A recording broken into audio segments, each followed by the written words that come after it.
Assalamualaikum warahmatullahi wabarakatuh. Selamat siang semuanya. Selamat datang di Mini Bootcamp 3 bersama Data Bangalore dan Surabaya Survey Solution. Nah, tema Mini Bootcamp kali ini adalah How to Analyze Big Data with Mapping Economic and Healthcare. Nah, hari ini, di sesi terakhir ini, akan disampaikan oleh Mas Farid Aldiansyah selaku Data Scientist di Employ. Dan perkenalkan, namaku Yovani selaku moderator yang bakalan memandu acara pada siang hari ini. Oke, sebelum menuju ke acara, aku mau remind ke teman-teman untuk on-cam dan menggunakan virtual background yang udah ditentukan ya. Yuk, pada on-cam yuk. Yang belum on-cam yuk, on-cam yuk.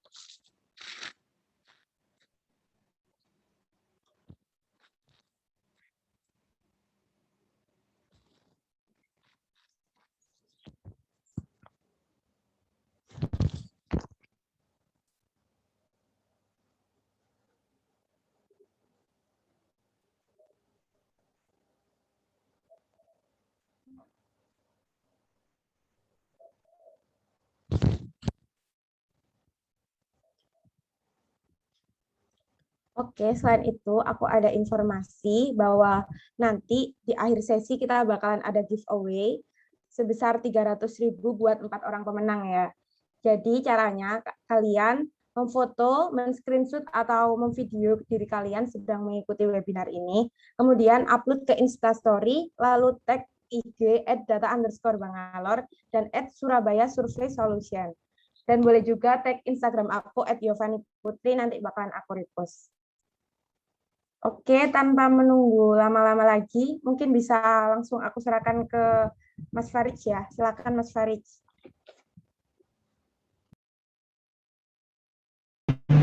Oke, tes. Kedengeran nggak suaraku? Udah. Oke, aman ya. Tadi lagunya agak mellow, jadi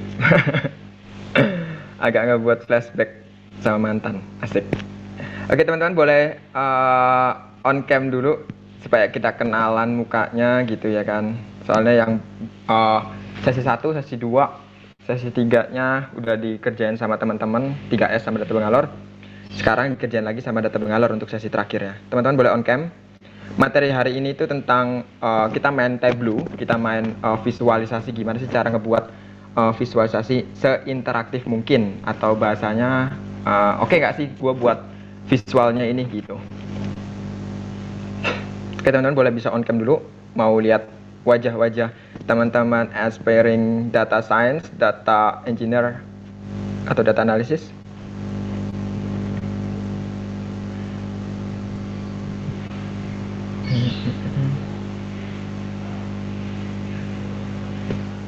Oke, aku doain yang on cam semoga menjadi data scientist, data analysis, atau data engineer. Yang tidak on cam semoga paham dan tidak sedang dalam keadaan tidur gitu. Teman-teman bisa duduk dulu aja kalau yang nggak on cam, jangan tiduran, takutnya nggak nyampe ilmunya. Aku izin share screen ya Mbak Yovani. Ya, it's okay. Oke, udah bisa belum Mas Farid? Belum. You cannot start.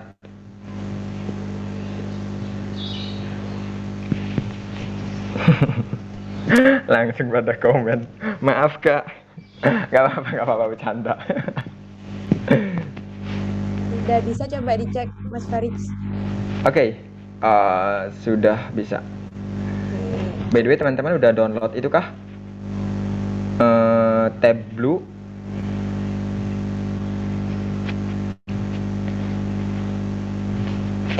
Oke, kelihatan saya screen-nya, sorry. Udah kelihatan Mas. Oke. Aku sebentar. Materi hari ini teman-teman, ini kan siang ya, udah siang banget. Teman-teman boleh minum dulu supaya agak fresh. Saya juga sebenarnya agak gak enak badan. Supaya fresh saya teman-teman. Minum dulu, minum es kopi atau es campur terserah. Yang penting jujur minum supaya teman-teman fresh pikirannya sama fresh cara melihat materinya. Bismillahirrahmanirrahim. Assalamualaikum warahmatullahi wabarakatuh. Materi hari ini kita collab Data Bangalore sama teman-teman 3S, yaitu judulnya untuk materi yang saya bawain itu adalah Visualize Interactive Healthcare Data. Sebentar. Oke, saya perkenalkan diri dulu. Nama saya Farid Aldiansyah. Saya sekarang data scientist spesialis dari Employ as a startup from US, United States. From my past journey, buat masa lalu journey saya pernah menjadi data scientist di Amarta Microfinance. Kalau teman-teman tahu, yang punyanya Mas Taufik, yang pernah jadi staff presiden. Kemudian Airy Room. Kemudian pernah juga menjadi data scientist research dari Kominfo DKI Jakarta. Kemudian mimpin juga data scientist di Pemda Sumeneb gitu. Content of the session ya. Konten hari ini itu teman-teman coba kita flashback dulu. Apa itu data science, kemudian contoh hasil kerja data scientist, kemudian yang terakhir baru kita masuk ke core materinya, yaitu data visualization. Di sini ada gambar tulisannya what's on with data. Ada apa dengan data? Mungkin teman-teman itu berpikir kalau data itu ya cuma data gitu kan, cuma terlihat aja gitu. Buat apa sih gitu ya? Kalau teman-teman mungkin sebelum ada muncul yang namanya data science itu pun baru muncul tahun 2012. Itu digagas sama DJ Patil, ya kan, orang India tapi warga negara Amerika. Baru digagas pada tahun 2012. Itu data itu benar-benar zero.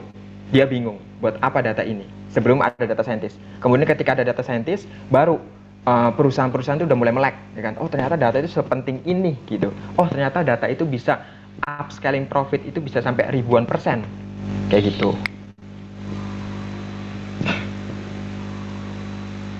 Sebentar, ini kenapa ini?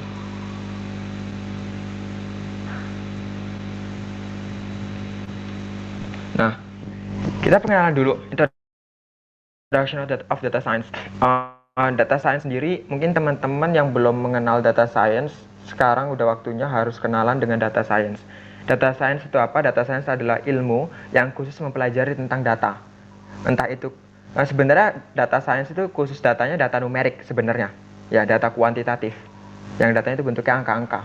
Itu data science sebenarnya. Cuma berkembang, ada yang namanya data unstructured, data dalam bentuk gambar, data dalam bentuk teks, atau data dalam bentuk suara atau sound, ya kan? Sedangkan data scientist adalah pekerjaan data science gitu. Jadi orangnya, profesinya namanya data scientist, ya. Sedangkan ilmunya namanya data science gitu. Jadi teman-teman jangan kebalik. Oke, kita jelasin dulu data scientist itu apa. Data scientist adalah profesi yang bertugas untuk membuat solusi dari sebuah permasalahan menggunakan data. Maksudnya apa? Jadi data scientist ini benar-benar sebagai problem solver. Jadi gitu. Anything about a problem, apapun itu tentang masalahnya itu, pemecahnya adalah atau problem solvernya adalah data scientist gitu. You bisa nyamain data scientist itu setara dengan teman-teman PM, product manager gitu. Atau kadang ada beberapa perusahaan di Indonesia itu data scientist itu sejajar dengan teman-teman CEO gitu. Kenapa? Soalnya dia memang data scientist ini tugasnya itu ya pengambil keputusan atau decision making gitu. Ada beberapa perusahaan kok yang benar-benar dia tuh setara sejajar jabatannya. Sedangkan cara kerja data scientist itu mengekstrak data agar dapat difilter, ya kan? Mengekstrak data agar dapat difilter serta didapatkan data yang benar untuk menghasilkan produk data yang sebenar-benarnya. Maksudnya apa? Jadi cara kerja data scientist itu benar-benar mengekstrak data. Maksudnya apa? Ekstrak itu kan artinya teman-teman itu merubah format datanya. Awalnya teman-teman nggak ngerti data ini insight-nya apa yang bisa diambil, atau kira-kira dari data ini apa nih yang bisa kita buat selanjutnya, machine learning-nya maksudnya ya kan? Ketika ada data scientist, maka data scientist itu yang bekerja gitu. Dia itu benar-benar yang ngerjain semuanya, mengekstrak datanya.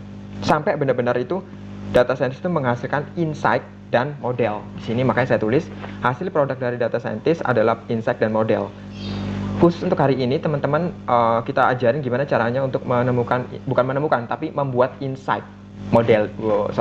visualisasi yang benar gitu. Jangan ngasal, jangan teman-teman, oke, gue mau buat visualisasi pie chart semua, bar chart semua, atau scatter plot semua gitu. Jangan kayak gitu, itu ada atur-aturannya gitu. Jangan ngasal, kenapa? Soalnya audiensnya itu bukan orang-orang data. Audiensnya itu non-data gitu. Karena orang-orang non-data kan nggak ngerti ya, ini apa, kemudian ini buat apa, ya kan? Itu kalau orang-orang non data mikirnya kayak gitu. Sedangkan orang data itu ya jauh lebih pintar gitu untuk melihat data gitu. Oke.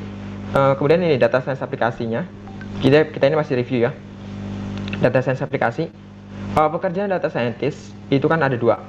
Di sini tulisannya insight dan model. Ini data science aplikasi ini modelnya. Hasil kerjaan dari model. Ada yang namanya object detection.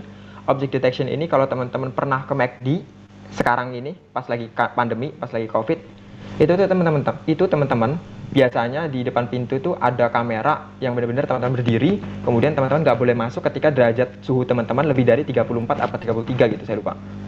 Ya kan? Ketika teman-teman kurang, baru teman-teman boleh masuk gitu. Bahkan itu ada gedung, kalau nggak salah gedung BNI kalau nggak salah, di Jakarta Pusat sana. Dia itu kalau suhu teman-teman nggak bisa, kalau suhu teman-teman lebih, itu pintunya nggak bisa kebuka gitu. Nah ini pakai object detection. Itu mainan IoT sama mainan data science. Kemudian ini ada text summarize. Text summarize ini menyimpulkan teks. Jadi teman-teman punya PDF segitu banyaknya, kemudian diambil summary-nya, kesimpulannya. Oh enak nih ya kan kalau ada text summarize gitu. Sesimpel itu. Nah ini pakai NLP, Natural Language Processing gitu. Kemudian ini ada route optimize. Route optimize ini kerjaan teman-teman perhubungan, entah itu startup Gojek atau Grab, ya kan. Ini pakai ini route optimize. Dia itu benar-benar cari jalan pintas atau jalan yang sedekat mungkin terhadap target kita. Misal dari Jakarta ke Surabaya jarak terdekat itu lewat mana aja sih kayak gitu. Nah itu pakai route optimize. Kemudian ada big data application is in different sector. Kalau di banking itu teman-teman kerjaannya itu fraud analysis atau targeting analysis. Fraud analysis itu apa? Jadi itu buat ngecek ini kira-kira penipu atau enggak customer ini gitu.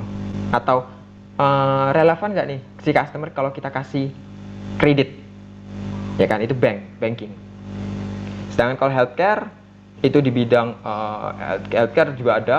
Healthcare itu kayak nyocokin kira-kira orang ini potensi nggak nih kena penyakit jantung gitu.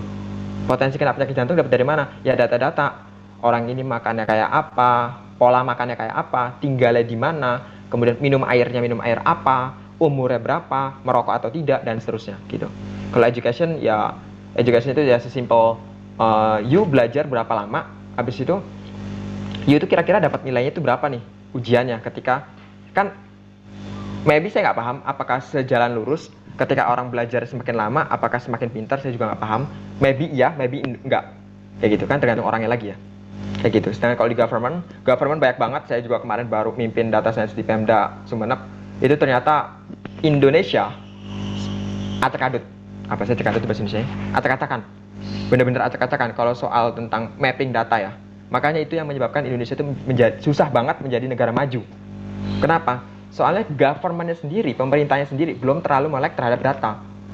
Kenapa kok bisa saya bilang acak-adut atau acak-acakan? Ya karena semakin kita data science bekerja di bidang, semakin banyak data scientist di government, ya, maka penyerapan APBD terhadap daerah-daerah akan semakin bagus gitu.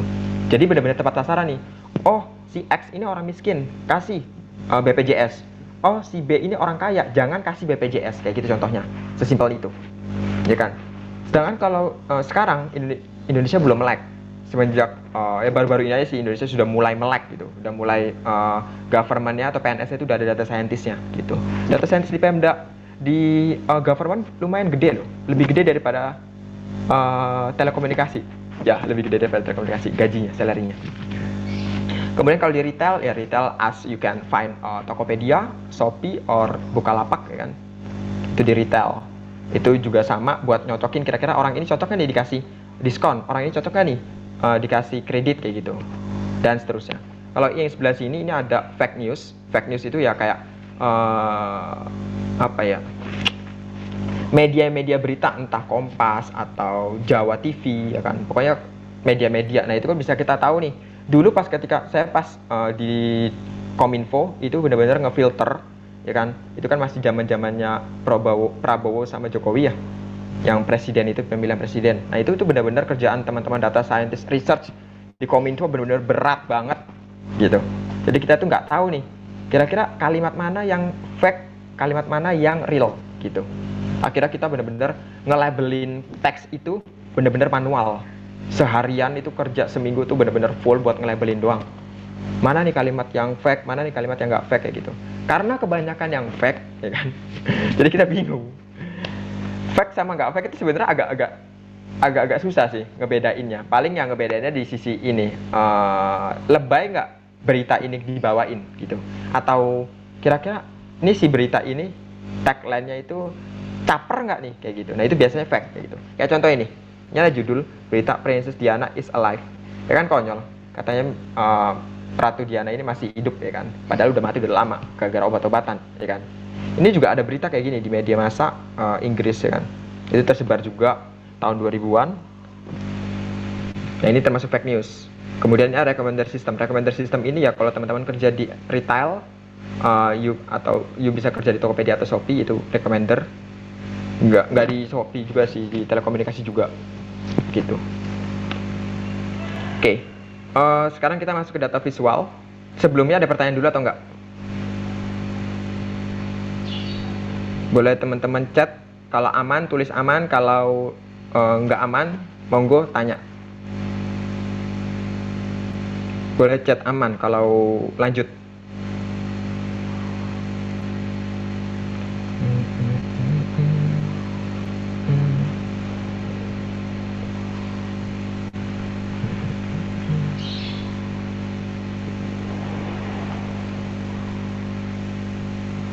Oke, aman. Oke, aman semua ya. Kalau ada pertanyaan langsung nanya aja nggak apa-apa. It's okay. I'm feel free to ask. Sekarang kita masuk ke data visual, konsep data visualization. By the way, teman-teman boleh chat. Saya mau ada pertanyaan dulu. Kira-kira teman-teman apa pandangan teman-teman terhadap yang namanya data visual? Boleh di chat biar saya enak, ada interaktifnya gitu. Boleh di chat apa itu data visual gitu, tulis aja ini kak kayak gitu.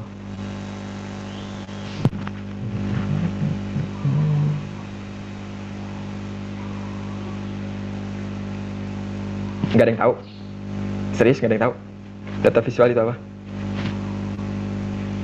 Data yang disajikan dalam bentuk visual, right? Memvisualisasikan gambar mulai kami, data visual, membuat diagram, langkah untuk memudah dalam baca data. Oke. Ada lagi? Visual data. Visual data. Oke, ada lagi. Tampilan berupa grafis atau visual berdasar informasi dari data. Oke. Data yang mudah dipahami, menurut saya data visual suatu bentuk penjelasan. Oke. I think hampir semua orang pinter membaca data ya. Oke, benar semua.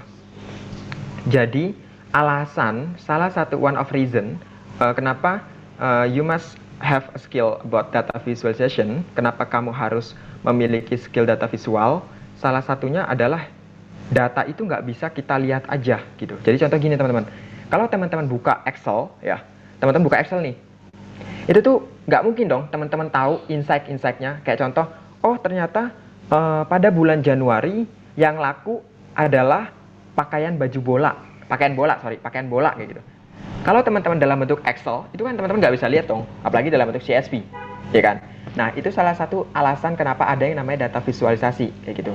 Alasan utamanya ya supaya orang-orang awam paham terhadap datanya gitu. Data understanding paham lewat apa? Lewat yang namanya data visual. Begitu teman-teman. Itu sih untuk alasan. Jadi teman-teman jangan ngeremehin yang namanya data visual. Mungkin teman-teman mikir, alah orang data visual cuma bar chart, pie chart, or line chart gitu. Tapi itu kekuatannya lebih tinggi daripada teman-teman cuma nampilin table doang, ya kan? Kalau nampilin table, it's so bored, sangat membosankan banget. ya kan. Orang-orang itu malah mungkin kabur ya kan, dengerin teman-teman storytelling gitu. Oh iya, di materi ini nggak ada storytelling ya. Kayak di bootcamp ada storytelling, itu diajarin sama Mas Rehan yang kemarin ngisi di sesi 1. Oh sorry. Oke, sekarang kita masuk ke apa itu data visualisasi. Data visualisasi adalah teknik yang digunakan untuk mengkomunikasikan data atau informasi dengan membuatnya sebagai objek visual, gitu, yang terdapat dalam grafik. Jadi maksudnya apa? Maksudnya adalah benar-benar yang namanya data visual adalah teknik ya. Ini garis bawahi, teknik yang digunakan untuk mengkomunikasikan data atau informasi dengan cara apa? Dengan cara membuat gambar-gambar, grafik-grafik. Nih, yang di sebelah kanan ini. Ada peta, ada stack chart, stacked bar chart, kemudian bar chart, line chart, mapping, kayak gitu, dan lain-lain. Ada kayak gini-gini, ada speedometer, speedochart, sorry. Kayak gitu. Nah, kalau teman-teman ngebuatnya kayak gini, kan dilihat sama orang kan enak ya. Jadi paham gitu. Pikiran manusia atau otak manusia itu 80% lebih paham memahami data visual ketimbang cuma data biasa. Dan lebih paham lagi kalau teman-teman punya expertise di data storytelling. Teman-teman udah jago buat data visual, kemudian teman-teman data storytellingnya oke nih, jago cerita mengenai di data ini gitu. Maka teman-teman itu punya nilai lebih gitu. Itu oke banget sih kalau teman-teman jago data visual. Teman-teman gak usah khawatir apakah data scientist harus bisa modeling, harus bisa ini. Sebenarnya nggak juga nggak apa-apa sebenarnya. Ada yang namanya data analitik. Data analitik itu biasanya kerjaannya nyari insight lewat visual gitu. Kalau modeling ya biasanya data scientist atau ML engineer, machine learning engineer. Nah ini alasan kenapa harus data visualisasi. Alasan pertama itu ya karena to understand data. Untuk memahami data, you have to know the data, how to the real world system generate the data. Then you can build a good model. Jadi kamu itu gimana caranya untuk mengetahui data, ya kan? Untuk mengetahui data secara besar, secara benar-benar general gitu ya. Nah, datanya itu gimana cara supaya orang-orang paham terhadap apa data yang besar itu. Data yang besar itu gimana? Ya divisualisasiin, bahasanya gitu. Nah ini alasannya mengapa data harus divisualisasi. To understand data, untuk memahami data. Untuk memahami data ya harus divisualisasi, kayak gitu. Itu rule-nya ya, rule pertama. Untuk memahami data harus divisualisasi, gitu. Saya ngomong harus lah ya, bukan ngomong saran, tapi harus. Nah, to understand data, untuk memahami data, teman-teman itu harus melewati tahap-tahap ini. Ask an interesting question, tapi teman-teman kerjanya di bagian sini, explore the data sama communicate and visualize the result gitu. Ini maksudnya gimana, Mas? Jadi gini, ketika teman-teman dapat problem, nah di awan yang pertama ini teman-teman dapat problem. Nih, ask an interesting question. Teman-teman dapat problem, ya kan? Problemnya itu akhirnya timbullah suatu pertanyaan yang menarik, ya kan? Yang menarik, yang interest. Timbullah suatu pertanyaan yang menarik bagi kita sebagai data scientist. Akhirnya kita sebagai data scientist itu menggebu-gebu untuk memecahkan masalah ini. Masuk ke awan kedua, get the data, dapat data nih, ya kan? Teman-teman habis dapat problem, kemudian muncul pertanyaan, habis muncul pertanyaan, teman-teman minta data ke teman-teman data engineer, ya kan? Maka di sini ada cloud kedua atau angin kedua namanya get the data. Kemudian setelah dapat data, teman-teman langsung explore the data. Ini EDA, exploratory data analysis, gitu. Ini gunanya apa? Gunanya ini teman-teman yang sebelah kanan. Plot the data, are there anomaly, are there pattern? Apakah di sana ada anomali? Anomali itu data outlier kalau teman-teman statistik ngomongnya, atau data yang tidak wajar gitu. Atau ada kita ketemu pola nggak nih? Ya kan di EDA. Ya kan? Kalau ketemu masuk ke model di data. Jadi teman-teman nggak ngasal teman-teman. Data scientist itu nggak ngasal ngebuat model langsung jebret gitu, enggak. Yang model itu dibuat berdasarkan EDA-nya itu, berdasarkan exploratory data analisisnya. Kenapa saya ngomong gitu? Soalnya nggak bisa teman-teman masukin model, masukin semua variabel ke model gitu. Nggak bisa. Kenapa? Itu beban komputasinya berat. Kedua, akurasinya itu bakal low banget gitu. akurasi kebenarannya, entah itu accuracy, precision, atau recall gitu. Kemudian setelah teman-teman udah membuat model, baru dikomunikasiin dan divisualisasi. Udah dapat model nih, habis itu modelnya kita presentasikan ke teman-teman PM, product manager gitu. Presentasinya otomatis dalam bentuk visualisasi, gitu maksudnya. Segampang itu sih, dijelasinnya segampang itu, tapi sebenarnya susah pekerjaan gitu. Pekerjaannya susah. Kemudian masuk ke rule kedua, kenapa data harus divisualisasi. Rule kedua ini, an ideal visualization should not only communicate clearly, but stimulate viewer engagement and attention. Ini garis bawah ini. Stimulate viewer engagement and attention. Ini kata Mas Fernanda Vigues sama Mbak Martin. Itu ini orang CNN. Apa orang CNBC ya, saya lupa. Dia tuh ngomong kalau idealnya visualisasi data itu bukan hanya mengkomunikasikan secara enak gitu, secara tacitious gitu lah ya kan. Bukan cuma itu aja, tapi soal tentang gimana caranya dapat engagementnya itu, engagement dan attentionnya, perhatian dan apa sih komunikasinya itu. Jadi orang-orang ketika kita visualisasi data, audiens itu benar-benar harus interest terhadap kita yang berbicara terhadap data dengan cara visual gitu. Itu alasannya. Jadi pertama ini buat memahami data, to understand data. Kedua, buat menarik engagement dan attention gitu, buat menarik engagement dan attention atau upscaling engagement and attention, ya kan. Ketiga, computational chip.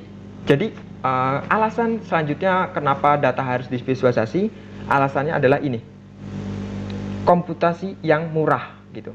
Jadi teman-teman jangan langsung ngebuat model, ya kan, langsung jebret, oke Mas Farid saya mau buat langsung model aja tanpa perlu ngevisualisasi IDE-nya, ya kan.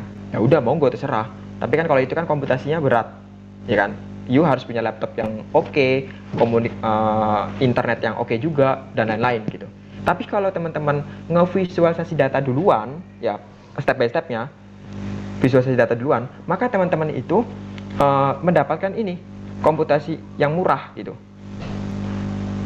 Nih coba bayangin ketika teman-teman punya data 10 juta, kemudian variabelnya cuma 2. Dengan data visualisasi itu menjadi cepat. Nampilin apa sih namanya? Ada anomali nggak nih? Atau ada something khusus nggak nih gitu? Kayak contoh gini, lebih gampangnya ya. Ketika teman-teman melakukan regresi, teman-teman nggak usah mikirin dulu regresi itu apa. Teman-teman melakukan regresi, ini kan regresi nih. Mana sih? Ini regresi nih. Garis ini regresi. Garis lurus regresi. Garis regresi itu apa? Garis regresi itu garis yang optimal di antara data-data ini. Data itu yang titik-titik ya. Gitu, yang optimal benar-benar tengah-tengah nilainya. Gitu. Itu regresi. Gampangnya, bahasa gampangnya. Kemudian kalau di visualisasi, jadi teman-teman enak. Oh, ternyata kalau di regresi, multiple regresi bisa nih. Soalnya kayaknya lumayan bagus nih datanya ya kan. Tapi kalau teman-teman nggak melakukan visualisasi duluan, teman-teman itu belum tahu, belum paham kira-kira diapain ya datanya ya, kayak gitu. Dibuat model apa ya datanya, maksudnya gitu. Sesimpel itu. Soalnya masing-masing model itu tuh apa ya bahasanya ya, jangkauan atau kuasanya untuk membentuk suatu akurasi yang bagus itu tuh beda-beda bentukannya. Kalau regresi itu bentuknya lurus gini, ya kan? Mana sih? Bentukannya lurus gini. Kalau regresi logistik itu bentuknya kayak S. Kemudian kalau ada bus, SG bus itu bentuknya lingkaran-lingkaran gitu. Beda-beda bentukannya, nggak cuma lurus doang. Nah, karena itu teman-teman gunanya. Kalau teman-teman langsung modeling, maka teman-teman mendapatkan kelemahan tadi, komputasinya itu yang mahal gitu. Kemudian teman-teman bisa tahu juga nih, kalau kira-kira targetnya atau prediksi, teman-teman mau memprediksi apa? Contoh ini, memprediksi nilainya 0 atau 1. Ya, ini memprediksi nilai 0 atau 1. Di sini bisa kita lihat kalau dalam bentuk line chart, ya kan, dalam bentuk line chart ini nggak beda jauh nih antara target 0 dan target 1. Berarti datanya ini non-imbalance. Maksudnya apa? Maksudnya seimbang gitu. Datanya seimbang. Emang apa hubungan data seimbang sama enggak? Ketika datanya seimbang, maka teman-teman ketika membuat modelnya itu akan menjadi enak gitu. Maksudnya enak itu teman-teman masukin model apa aja bisa oke, gitu, bisa bagus akurasinya. Tetapi ketika teman-teman data targetnya ya, labelingnya ini nggak seimbang, artinya yang target nolnya misalnya jumlahnya sedikit, yang target 1 jumlahnya banyak nih, maka itu kan imbalance ya, nggak seimbang. Nah, itu tuh perlu treatment khusus, entah di under value, over value, kayak gitu. Dinaikin nilainya, diturunin nilainya, kayak gitu. Ya ada gitulah. Itu bagian machine learning preparation, bukan bagian sekarang. Gitu, kayaknya itu saya jelasin di machine learning preparation. Teman-teman bisa cek YouTube-nya Data Bangalore. Oke. Alasan keempat kenapa harus data visualisasi, descriptive stats might wrong. Gitu. Kemungkinan besar statistika deskriptif ya, yang teman-teman cuma tinggal, kalau di coding kan gini doang ya, data.describe dalam kurung tutup kurung gitu. Biasanya kalau teman-teman begitu, segampang itu. Terus tiba-tiba teman-teman langsung laporin ke PM-nya. Mas, rata-ratanya kayak gini, mediannya kayak gini, total jumlah penjualannya kayak gini, ya kan? Ya sesimpel itu sebenarnya. Tetapi ketika dibentuk dalam bentuk visual, bentuknya beda-beda. Nih, bisa lihat ya. Ini kan datanya sama nih, sebelah kiri, teman-teman bisa lihat. Sumnya 99, ini juga 99, 99 juga 99. Kemudian yang sembuyeknya 8251, ini juga 8251, 8250, 8251, ya kan? Kan ini kan sama ya? Ya kan? Mirip kan? Persis kan? Antara variabel 1, variabel 2, variabel 3, dan variabel 4. Tetapi ketika dibuat visualisasi, bentukannya beda loh teman-teman. Nih, teman-teman bisa lihat nih. Bentukannya beda. Ya kan? Aneh kan? Nah, di situ salah satu alasannya teman-teman kenapa wajib melakukan visualisasi data. Gitu. Ya, alasannya descriptive stats might wrong. Bisa jadi statistika deskriptif itu salah. Gitu. Maksud salah itu ya kayak gini, jangan teman-teman melakukan statistika deskriptif langsung jebret mengatakan ini rata-rata kayak gini, ini rata-rata kayak gini, terus kemudian teman-teman langsung buat model. Mungkin teman-teman nanya, emang apa gunanya mas ini, grafik-grafik ini? Grafik-grafik ini gunanya adalah untuk memperbaiki model gitu. Jadi teman-teman itu paham variabel-variabel mana aja yang perlu dilakukan treatment khusus untuk membuat model yang lebih baik gitu. Kayak contoh, mana sih?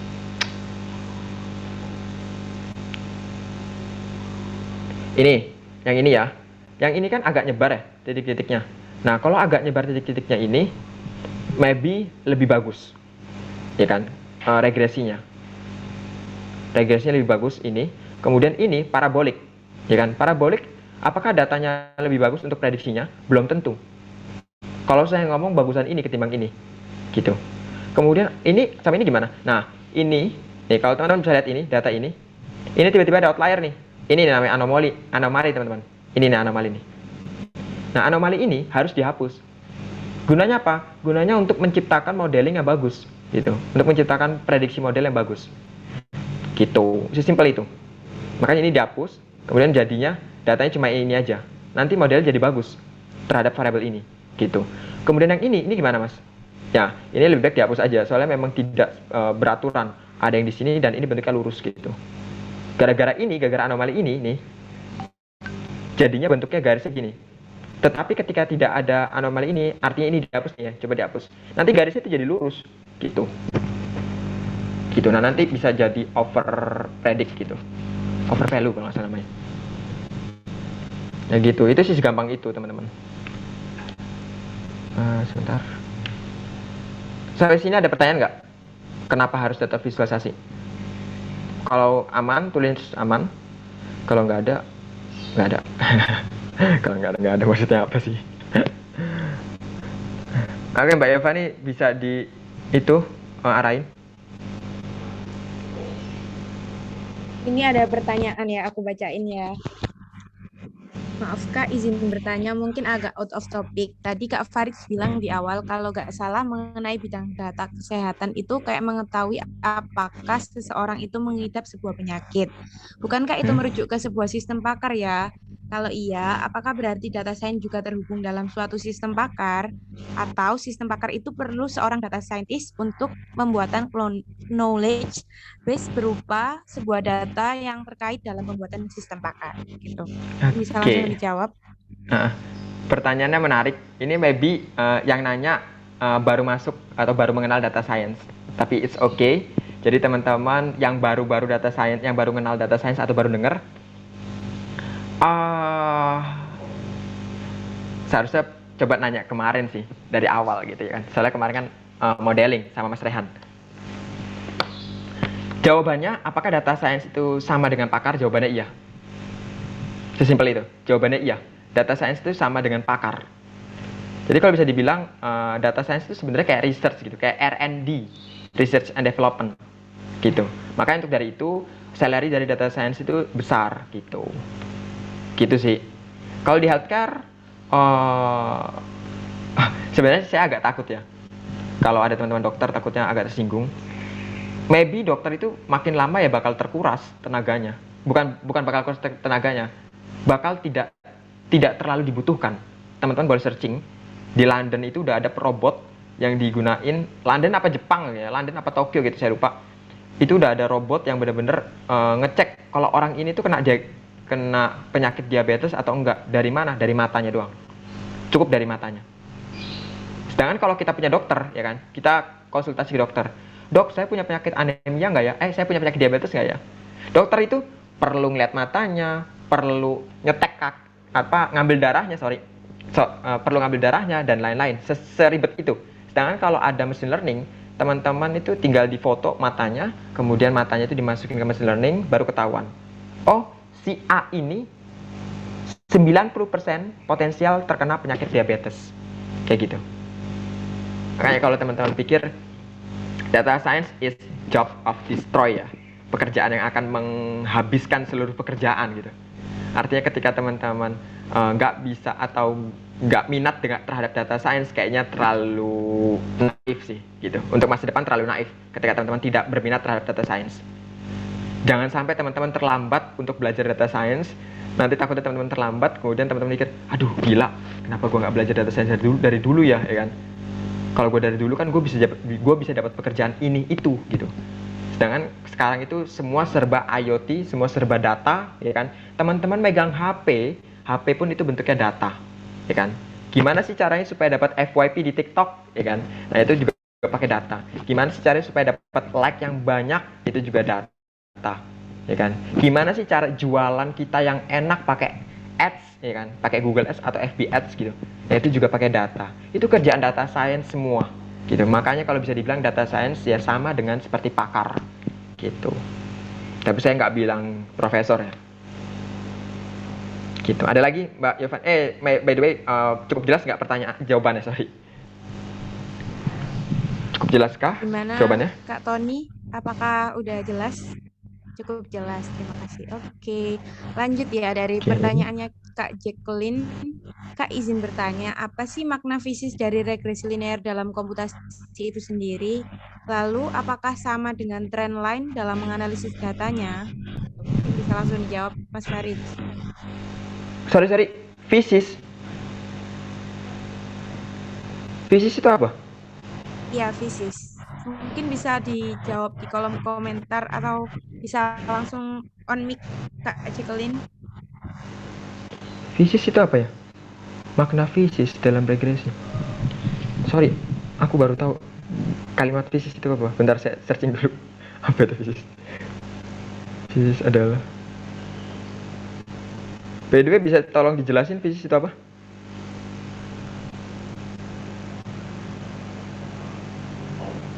Fisis. Ditulis di chat, Kak. Perubahan suatu zat yang tidak menghasilkan zat jenis baru. Oke, aku nggak tahu. Itu kayak bahasa fisika atau bahasa Indonesia. Mungkin permaknaan realnya. Ya, maybe kayak real gitu ya.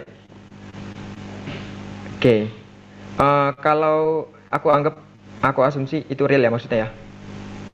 Jadi, makna real dari regresi linear dalam komputasi sendiri itu kayak apa? Jadi gini, segampang ini contohnya ya. Contohnya ketika teman-teman mungkin tahu ya, prediksi emas atau prediksi saham. Nah, saham itu kan sebenarnya bisa diprediksi harganya, ya kan? Besok harganya berapa? Kemarin harganya berapa? 2 hari kemudian harganya berapa? Nah, itu bisa diprediksi. Nah, prediksinya itu pakai regresi linear. Logika gampangnya, regresi itu adalah orang yang kalau kita asumsi ini ya, logika dengan orang ya. Ketika ada tiga orang ini, dua orang ini itu berbeda pendapat, berbeda pendapat banget nih, banget loh ya, berbeda pendapatnya. Nah, orang yang ketiganya itu kan otomatis nengahin dong, ya nengahin ya kan, nggak mungkin dia ngerecokin atau nggak mungkin dia berpihak terhadap yang nomor 2 atau nomor 1, otomatis dia nengahin supaya nggak terjadi pertikaian. Nah, orang yang nengahin ini disebut dengan regresi. Itu gampang ya, regresi linear itu kayak gitu. Nah, tugasnya regresi linear itu ya orang yang ketiga ini nengahin supaya orang ini tuh nggak cekcok. Gitu. Itu gampang ya regresi linear logikanya. Lalu apakah sama dengan trendline dalam menganalisis data? Trendline. Oh, sama. Sama seperti trendline. Tapi maybe aku takutnya agak beda ya. Trendline itu kan trend garis ya. Trend garis itu kan ada time series dan ada non time series. Yang aku takutin nanti kamu omongannya time series. Kalau omongannya time series itu beda lagi kasusnya. Bukan regresi biasa tapi regresi time series. Tetapi kalau misalnya tanpa time series itu regresi biasa udah cukup gitu. Mungkin teman-teman bisa searching time series itu apa. Time series itu machine learning berbasis waktu. Jadi benar-benar berbasis waktu. Ada lagi Mbak Yova nih? Ya lebih enak talking. Dari Kak Greva dari Bogor. Izin bertanya Kak, jika data berukuran kecil dan terdapat outlier, apakah outlier tetap lebih baik dihapus Kak? Ini itu dulu, jawab dulu Kak Farid. Kalau untuk outlier sebenarnya sih beda kasus ya. Ada outlier ekstrim dan ada outlier non ekstrim. Kalau outlier ekstrim itu harus dihapus, harus loh ya. Sebentar saya kasih contoh. Nih kayak di sini, ya kan? Outlier ekstrim yang mana? Ini atau ini? Kanan atau kiri? Atau dua-duanya? Jawabannya dua-duanya outlier ekstrim. Tetapi mana yang lebih ekstrim? Yang ini. Nih, yang X4 ini lebih ekstrim banget. Kenapa kok bisa bilang gitu? Ya soalnya jauh banget gitu. Dia kayak benar-benar dikucilkan. Orang ini tuh benar-benar orang yang berbeda daripada orang pada umumnya. Gitu. Nah ini outlier nih, ini harus dihapus. Kalau ini apakah perlu dihapus? Sebenarnya antara perlu dan nggak perlu, soalnya nggak terlalu jauh jaraknya. Tetapi kalau dihapus, ya bagus gitu. Kalau ini gimana mas? Ini ada outlier nggak? Ini nggak ada outlier. Ini jaraknya memang ya kayak gini jaraknya. Nggak begitu dekat dan nggak begitu jauh. Kalau tiba-tiba di titik ini, ada di sini titik nih, misalnya. Nah yang ini harus dihapus gitu. Kalau yang ini gimana yang parabolik? Kalau parabolik itu biasanya ya nggak ada outlier. Biasanya loh ya, nggak ada outlier parabolik. Soalnya parabolik itu bentuknya ya lingkaran gini. Gitu. Bentuknya parabolik. Apa sih pelang? Gitu sih, sesimpel itu. Ada pertanyaan lagi? Kalau untuk lebih dalam sebenarnya teman-teman harus ikut bootcamp. Apa? Ya, ada satu lagi ya Mas Farid. Izin bertanya lagi Kak. Tadi Kak Farid bilang bahwa visualisasi lebih baik dari deskriptif, tetapi visualisasi bersifat subjektif. Lalu bagaimana jika peneliti salah mengartikan suatu plot? Oh, I see. Salah pemahaman berarti. Siapa namanya, sorry? Greva. Oke, Mbak Greva. Mbak Greva salah pemahaman. Maksudnya, data visualisasi, sebenarnya data visualisasi itu jangan sampai bersifat subjektif. Mungkin gini ya, maksudnya mindsetnya Mbak Greva. Untuk data storytelling atau untuk menceritakan data, itu kan sifatnya subjektif ya. Ya kan pasti gitu ya pemikirannya. Nah, jangan sampai kita sebagai data scientist punya subjektif yang asal-asalan. Kalau bisa subjektifnya bersifat objektif gitu. Maksudnya bersifat objektif, ya semua orang dapat menerima gitu. Makanya untuk dari itu skill untuk getting interest, untuk dapat attention, untuk dapat engagement itu tuh harus diasah terus-terusan. Dengan cara apa? Ya public speaking, communicate kayak gitu. Public speaking and communicate. Gitu sih. Jadi nggak ada yang namanya subjektif kalau di data visualisasi. Yang ada itu namanya subjektif yang mendekatkan, yang mencapai engagement rate yang tinggi, interest yang tinggi, kayak gitu. Gitu sih. Oke, semoga menjawab ya Kak Greva. Ini ada pertanyaan satu lagi deh dari Kak Ayu Faridah. treatment selain dihapus ada yang lain nggak Kak untuk outlier? Oke, untuk treatment outlier, eh sebenarnya sih outlier sendiri itu kan dihapus nggak ngasal ya, nggak langsung dihapus. Oke mas, gue mau hapus ini, hapus aja langsung gitu ya. Nggak sesimpel itu. Hapusnya pun ada treatmentnya. Jadi tuh ada treatment Z-score, IQR, kemudian WI, kemudian apa lagi ya, saya lupa. Itu ada treatmentnya, jadi nggak ngasal ngapus. Oke mas, saya mau ngapus ini. Oke mas, saya mau nambahin ini. Nggak sesimpel itu. Hapusnya pun ada treatmentnya. Kalau teman-teman nanya lagi, treatment apa lagi selain ngapus? Standarisasi atau normalisasi. Jadi datanya dinormalisasi gitu. Maksudnya apa? Nilainya itu disamaratakan gitu. Jadi nggak jauh-jauh banget range-nya. Gitu sih. Oke, aku pikir udah cukup. Sekarang kita masuk ke sini, ke yang serunya. Apa saja tipe plot dan seperti apa penggunaannya? Teman-teman bisa lihat ini, what would you like to show? Ada data visualisasi itu ada 4 macam: compare, relation, comparison, and distribution. Ya kan? Ada data yang di compare, maksudnya itu bagusan mana antara A atau B. Gitu. Itu gunanya buat itu. Kemudian relation ini untuk melihat hubungan antara variabel A dengan B kayak apa. Gitu. Apakah sejalan apa sih bahasa Indonesia? Segaris lurus gitulah. Ketika X naik, Y naik, itu maksudnya. Kemudian komposisi ini cuma ngelihat kira-kira penjualan pada tahun 2020 itu apa-apa aja ya. Nah, itu komposisi. Kemudian kalau distribusi sebenarnya sama juga. Penjualan pada tahun 2020 itu seperti apa trennya? Naikkah, turunkah, atau gimana gitu. Sesimpel itu. Itu buat fungsi-fungsinya. Kita jelasin satu-satu. Grafik perbandingan, teman-teman boleh tulis atau boleh dicatat omongan saya untuk yang grafik-grafik perbandingannya. Guna-gunanya ya, maksudnya guna bar chart itu gunanya buat apa, ya, line chart gunanya buat apa, dan lain-lain. Bentar, saya minum dulu.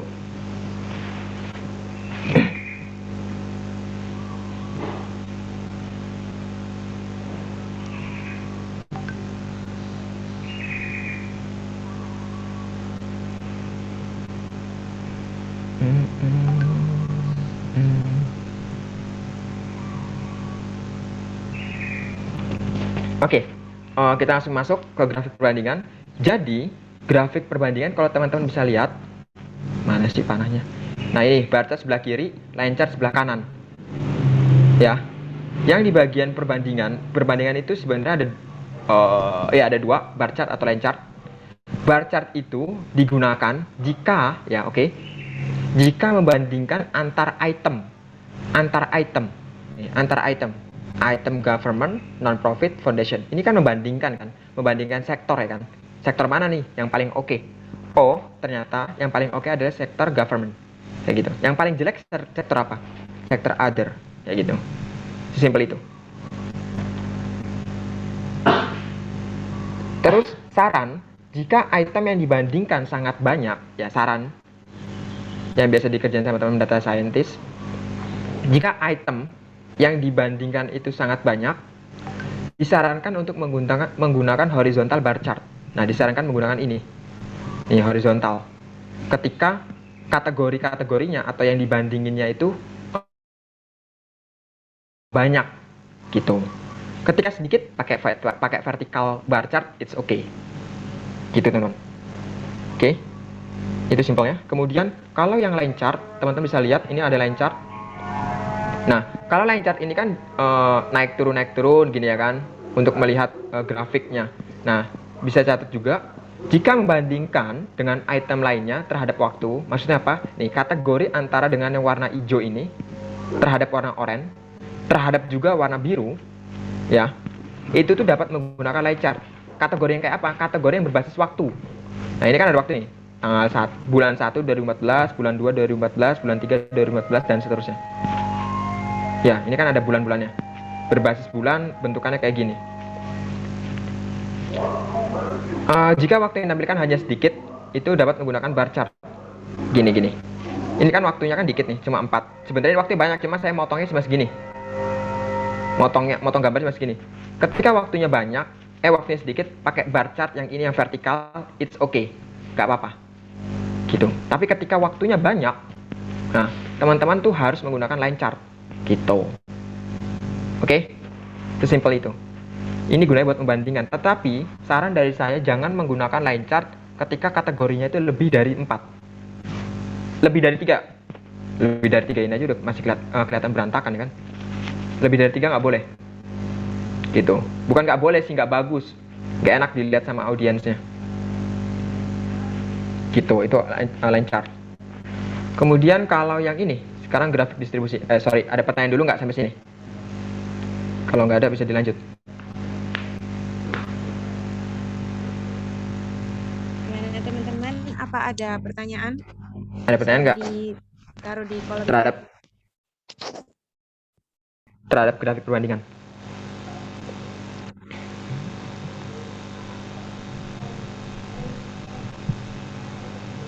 Kalau nggak ada, aman, tulis aman.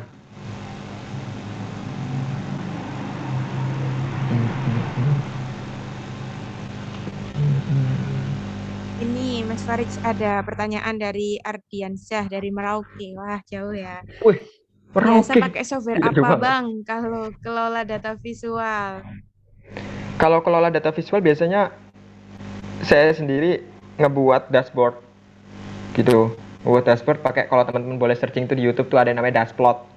Itu boleh pakai dashplot. Kalau ikut bootcamp kita kasih treatment gimana caranya ngebuat dashboard sesimpel mungkin, segampang mungkin, codingannya nggak perlu panjang-panjang, sedikit mungkin kayak gitu.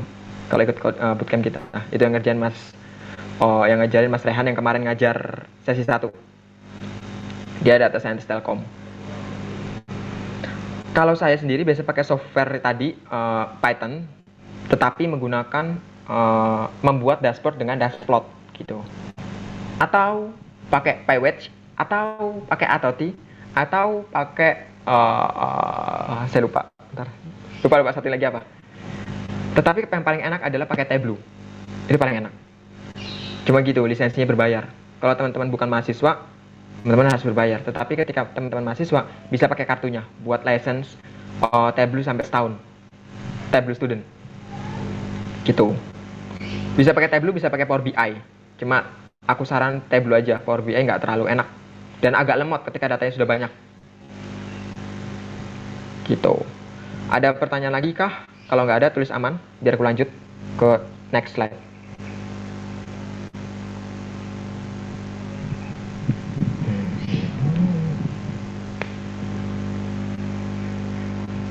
Aman. Serius aman. Aman. Oke, aman. Kita habis ini makainya Tableau ya, nggak pakai Python. Males buat codingannya. Ada pusing. Oke. Sekarang next. Di grafik distribusi. Grafik distribusi itu apa? Grafik distribusi itu adalah grafik yang menunjukkan persebaran datanya itu kayak apa sih? Kayak gitu. Itu grafik distribusi. Sedangkan tadi grafik perbandingan itu menunjukkan perbandingan antara kategori satu dengan kategori lainnya kayak apa sih? Gitu, itu grafik perbandingan. Pakainya bar chart atau line chart. Dan grafik distribusi pakainya bar histogram atau line chart. Kok line chart sih? Apa ya namanya? Saya lupa. Ya anggaplah namanya sama, nama nggak terlalu penting, pokoknya teman-teman bisa lihat ininya, gambarnya. Kok line chart? KDE plot. Sorry. Namanya ini KDE plot. Ini KDE plot nih, yang sebelah kiri. Bukan line chart. KDE plot. Kalau di R KDE plot, di Python juga KDE plot. Grafik distribusi ada 2. Ini bar histogram dan sebelah kanan KDE plot atau line histogram. Nah, yang ini bar histogram teman-teman boleh dicatat. Untuk satu variabel data dengan jumlah data yang sedikit dapat menggunakan histogram. Gitu. Ketika teman-teman pengen melihat persebaran data, tapi datanya itu cuma satu variabel yang teman-teman pengen lihat, satu variabel ya. Nah, teman-teman bisa pakai ini, bar histogram. Tetapi dengan catatan, oke, dengan catatan jumlah datanya itu sedikit, nggak banyak. Maksudnya apa? Maksudnya itu nggak kesebar kemana-mana gitu datanya. Nah ini kan dikit nih, ini yang 132,5 ini min ya, rata-rata ya, rata-rata 132,5 itu ada 3 buah, 134,5 itu ada 2 buah, dan seterusnya. Gitu, ini kan datanya dikit. Nah teman-teman bisa pakai bar histogram. Kalau teman-teman nanya, gunanya apa mas bar histogram? Gunanya itu pertama bisa nyari insight, bisa melihat nih, oh ternyata itu rata-rata yang paling bagus tuh sini, yang paling tinggi, 138,5. Kemudian bisa juga digunakan buat melakukan standarisasi model atau normalisasi variabel. Gunanya nanti untuk kebaikan model teman-teman sendiri gitu. Artinya modelnya jadi bagus. Itu pakai ini bisa lihat histogram. And then kalau line chart, line chart sih, KDE plot, ini untuk satu variabel data dengan jumlah data yang banyak. Nah, ini lawan dari bar histogram. Kalau bar histogram satu variabel tetapi datanya sedikit, kalau KDE plot satu variabel tapi datanya banyak gitu, datanya banyak, itu pakainya ini KDE plot gitu. Oke, sesimpel itu. Sebenarnya ada lagi grafik distribusi itu namanya box plot. Box plot itu yang kotak kemudian titik-titik itu. Dalam statistika paham deh, atau coba searching sekarang, namanya box plot, BOX spasi plot. Itu juga grafik distribusi juga. Itu digunakan untuk beberapa variabelnya banyak, bisa pakai menggunakan itu.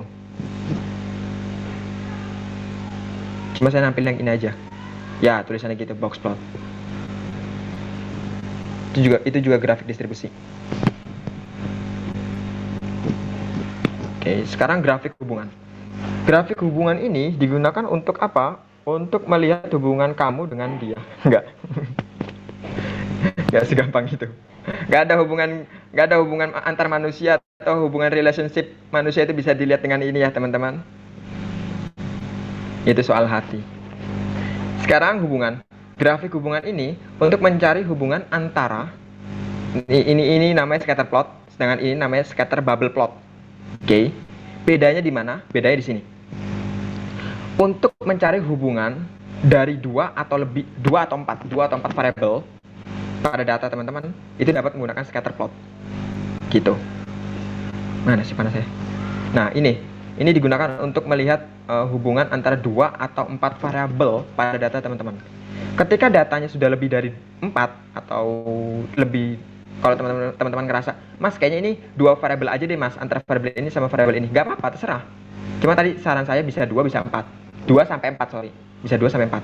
Gitu. Kalau teman-teman risih atau ngerasa nggak bisa membacanya, ya udah pakai ini aja, scatter bubble plot. Ketika datanya sudah lebih dari 2 variabel. Gitu. Kan enak nih ngelihatnya. Ini judulnya Air Quality in New York by Day. Semakin besar wine-nya, anginnya semakin lingkaran wine-nya semakin besar, maka wine-nya semakin tinggi angkanya atau kecepatan anginnya. Kemudian man ini udah kelihatan, kalau biru warna untuk Juli, hijau untuk Agustus, ini apa nih? Warna apa nih? Ungu ya. Ungu untuk September. Gitu. Ini kan udah kelihatan nih. Oh, ternyata ini kan enak nih kalau dijelasin ke teman-teman audiens. Oh, ternyata pada bulan September itu tingkat ozonnya itu paling rendah, teman-teman. Iya, Mas. Kenapa ya? Ini bisa dilihat kok. Ini paling rendah 0 sampai 50 persebaran lingkaran-lingkarannya, persebaran datanya, ya kan? Tetapi wine-nya, anginnya itu tinggi-tinggi itu pada tanggal 6, 11, 26. Nah, ini nanti bisa jadi insight. Teman-teman bisa lanjut untuk meneliti lebih lanjut. Kenapa nih kok bisa tinggi nih pada tanggal-tanggal ini gitu. Sesimpel itu insight-insightnya. Jangan dibuat ribet-ribet, teman-teman. Jangan menyampaikan informasi itu yang teman-teman itu ngerasa kayaknya orang-orang ini nggak apa ya. Maksudku gini, saran dariku. Jangan menyampaikan informasi atau knowledge yang teman-teman audiens itu nggak paham. Kalau bisa, sesimpel mungkin, segampang mungkin orang-orang itu paham terhadap apa teman-teman berbicara gitu. Sekarang kita masuk ke grafik komposisi. Grafik komposisi itu apa? Grafik komposisi itu adalah gunanya untuk mencari seberapa besar, seberapa besar komposisi dari data teman-teman, dari tiap variabel atau kategori pada data teman-teman. Itu bisa menggunakan pie chart dan bisa menggunakan stacked bar chart. Ada lagi namanya stacked area chart. Ada juga yang namanya apa sih tuh yang turun waterfall chart. Teman-teman bisa searching waterfall chart. Cuma di sini saya jelasin dua ini dulu aja. Pie chart itu tidak direkomendasikan. Sebagian besar profesor atau sebagian besar teman-teman MIT itu univ di Amerika sana, itu tuh nggak merekomendasikan untuk menyampaikan data itu dalam bentuk pie chart atau donut chart. Tidak direkomendasikan, bahkan bisa diomelin, disuruh keluar kalau di MIT itu. Gitu. Sesusah itu. Memang terus teman-teman nanya, terus gunanya apa mas pie chart gitu? Pie chart itu kalau saran dari saya gunakan pie chart ketika datanya itu membandingkan dua variabel aja gitu. Kalau ini kan variabelnya banyak ya teman-teman. Ada variabel warna ungu ini apa nih? Nggak kelihatan, anggap aja A deh. Yang warna biru ini apa kategorinya?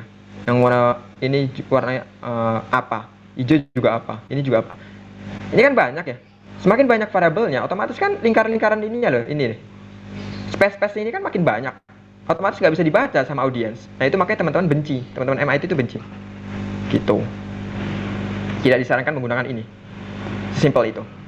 Kapan digunakan? Ketika variabelnya cuma dua loh ya, atau satu nggak apa-apa. Satu itu maksudnya gimana? Satu itu maksudnya gini, orang-orang yang menghabiskan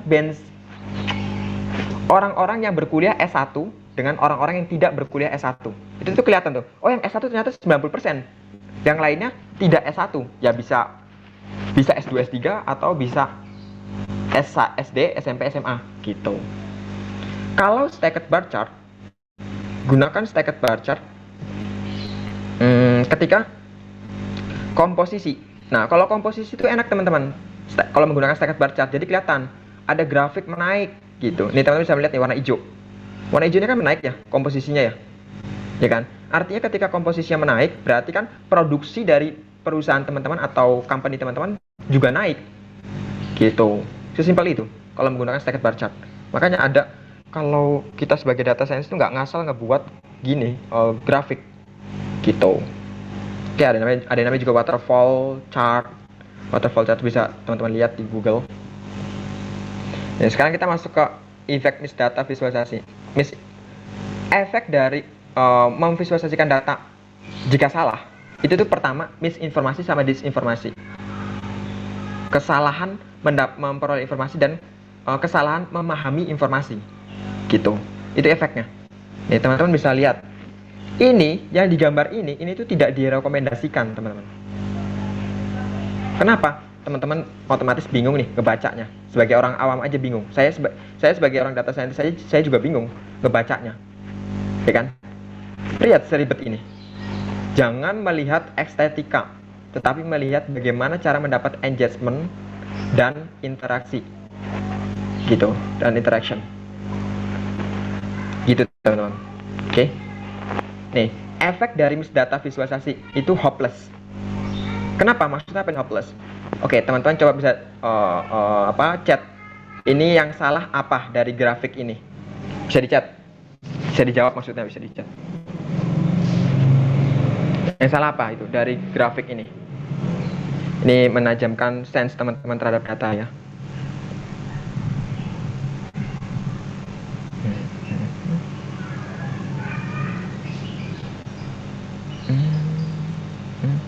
Jarak antara 7.000 dan 6.000 sangat jauh, tidak ada skala yang jelas. Oke. Dan komposisi dari 6.000 7.000 jauh. Oke. Terus apa lagi? Tidak ada skala sih. Oke. Terus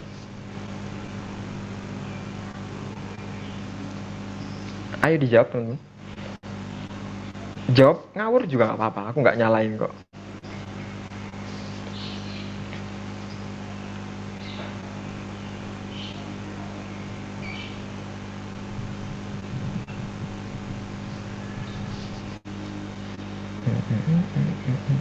Oke, jawabannya tidak ada skala, komposisi skala jauh gitu ya. Ya, jawabannya benar. Tidak ada skala dan komposisi skalanya jauh gitu. Teman-teman bisa lihat nih. Obamacare enrollment. Ini ketika Obama lawan siapa ya? Jabatan terakhir itu, jabatan kedua Obama itu lawan siapa? Saya lupa. George Bush ya kalau nggak salah ya. Ini 6 juta, ini 7 juta 66. Ya, March goal-nya 31 March goal-nya itu segini. Kemudian pada tanggal 27-nya 6 juta. Untuk orang-orang yang lawannya Obama, ya. Orang-orang yang lawannya Obama itu hopeless duluan. Ya kan? Dia hopeless dong. Kenapa? Ya iya dong. Dia kayak ngerasa, gila, pendukung Obama naiknya signifikan banget, ya kan? Lihat aja coba. Berapa kali lipat ini?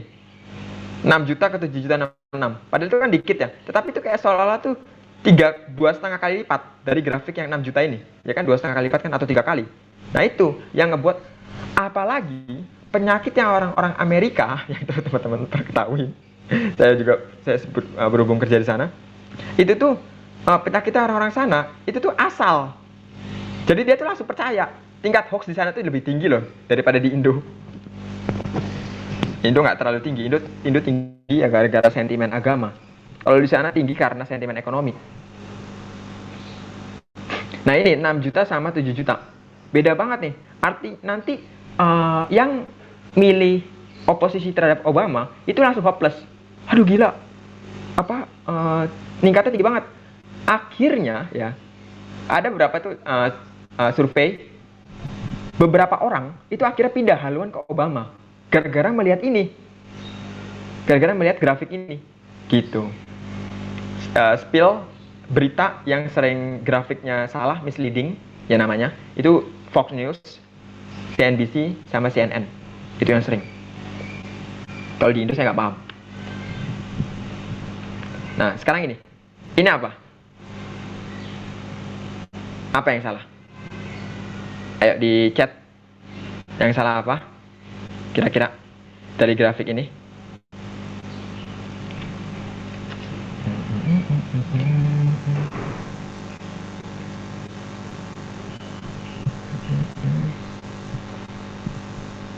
Gimana teman-teman? Ada yang tahu ini apa yang salah dari grafik ini? Kayaknya gak ada yang tahu deh. Oke, kayaknya teman-teman juga pada bingung juga. Apa yang salah? Timing, rentang waktu. Oke, skala waktu. Apa lagi? Ayo dijawab teman-teman. Jangan ragu untuk menjawab. Calon data scientist itu tidak pernah ragu untuk menjawab, tidak pernah ragu untuk bertindak. Take a risk. Oke, ambil resiko. Salah itu wajar. Yang nggak wajar itu benar. Enggak. Waktunya aneh, waktunya mundur. Waktunya aneh, waktunya mundur. Terus lagi. Desember 2007. Desember 2007, September 2008. Waktunya ambigu, garisnya linear. Oke. Udah ada mulai yang benar. Satu orang. Ini 7 ke 9 terus 9 ke 13. 7 ke 9 ke 13. Oke. Ada lagi? Waktunya nggak konsisten. Jarak titiknya sama padahal rentangnya tidak beraturan. Oke, udah ada yang mulai benar lagi, 2 orang. 3 orang, garis lurus. Oke, cukup. Nah, ini efek misdata visualisasi, hopeless lagi akhirnya. Akhirnya orang-orang yang tinggal di Amerika ngerasa, aduh gue mau pindah aja deh dari Amerika. Kenapa? Ya gara-gara ini. Ngelihat grafik seambigu ini. Jawabannya bukan di sini ya, bukan di timingnya, tetapi di grafiknya ini. Grafiknya itu selurus ini loh, teman-teman.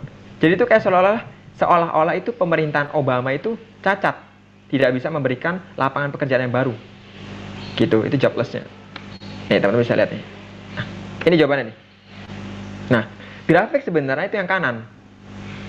Yang kiri itu terlalu frontal, terlalu ngebuat orang-orang tuh hopeless. Oke, yang sebelah, yang benar tuh yang gini. Nah, kalau ini sebagai teman-teman orang job seeker, sebagai teman-teman job seeker itu nggak terlalu takut, nggak terlalu afraid daripada yang ini. Kalau orang-orang yang job seeker ngeliat ini langsung down. Aduh, gue nggak jadi ke Amerika. Kenapa?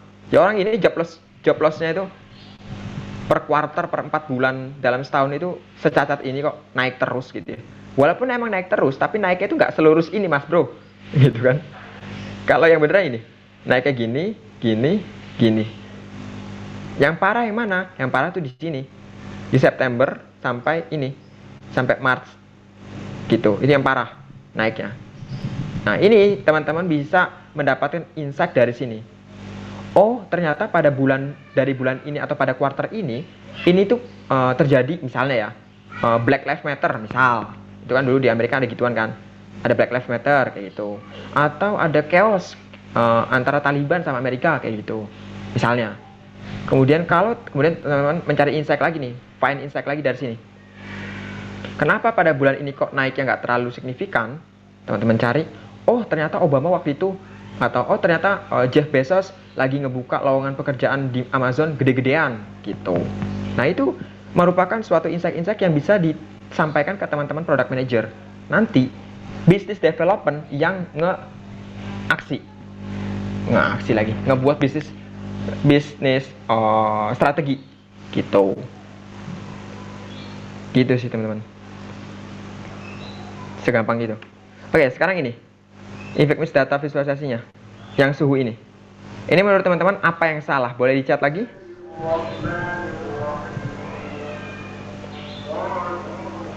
Apa yang salah kira-kira?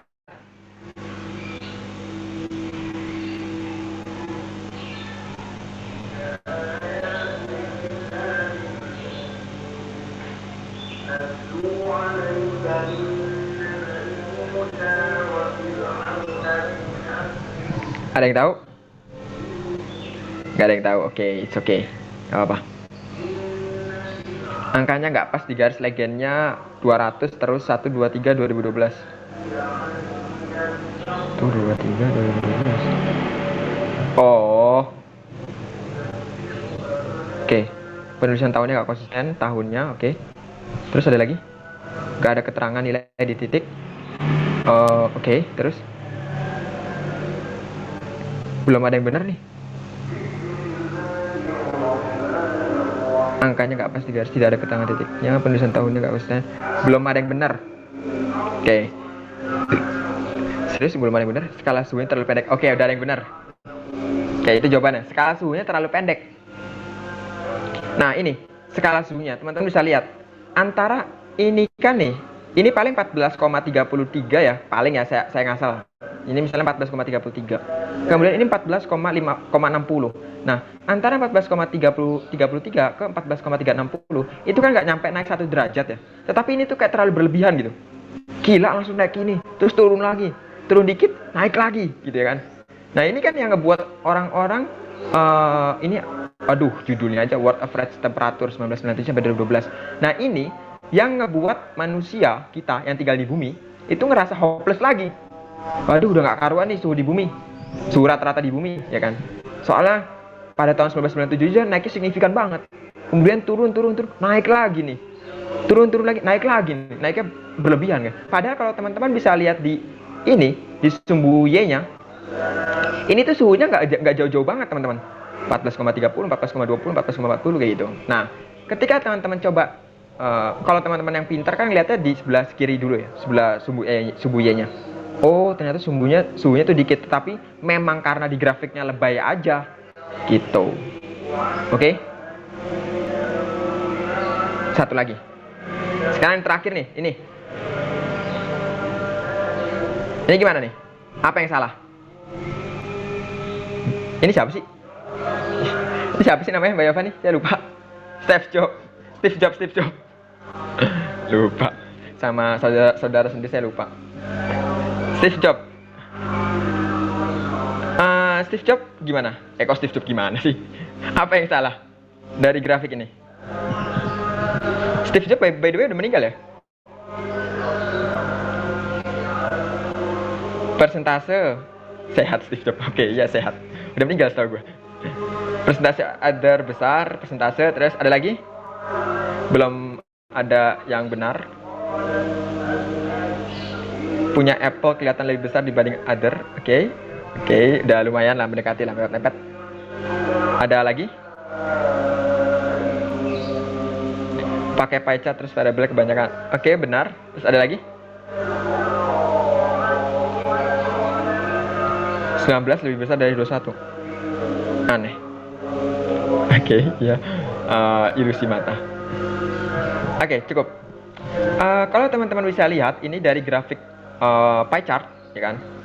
Salah satu alasan ini Steve Jobs sendiri yang ngomong waktu pas di TED, kalau nggak salah TED 2000, 2002, 2004, sekitar tahun segituan. Dia tuh ngomong kalau memang sengaja tujuan Apple ketika presentasi itu dia ngebuatnya pie chart. Memang sengaja. Itu pas dia detik-detik mau mati itu dia ngomong akhirnya ke TED itu. Ngasih tahu alasan kenapa pie chart sering dipakai oleh teman-teman Apple. Ya alasannya membuat ilusi mata teman-teman audiens itu kayak ngerasa wow, Apple gede juga pangsanya, padahal dia pabrik baru gitu kan, atau pendatang baru gitu. Ketika dia melaunching produk, kemudian langsung kelihatan Apple kan yang hijau ini ya. Nah, ini salah satu trik teman-teman. Ketika teman-teman nanti jadi data scientist, kemudian teman-teman mau bukan ngibulin sih bahasanya, apa ya, meyakinkan PM teman-teman, product manager teman-teman, misalnya yang teman-teman pengen tekankan, ya, yang pengen teman-teman tekankan itu teman-teman langkah pertama buat pie chart, variabelnya lumayan banyak ya, seginilah. Kemudian yang kedua,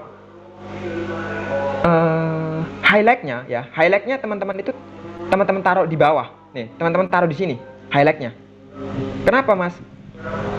Soalnya orang-orang itu nggak terlalu fokus terhadap yang ungu ini, dan nggak terlalu fokus terhadap yang ini, gitu. Mereka tuh fokusnya ini sama ini, karena ini kan angkanya besar. Kemudian yang ini, ya karena memang di depan mata dia, gitu. Mata itu sifatnya vertikal teman-teman.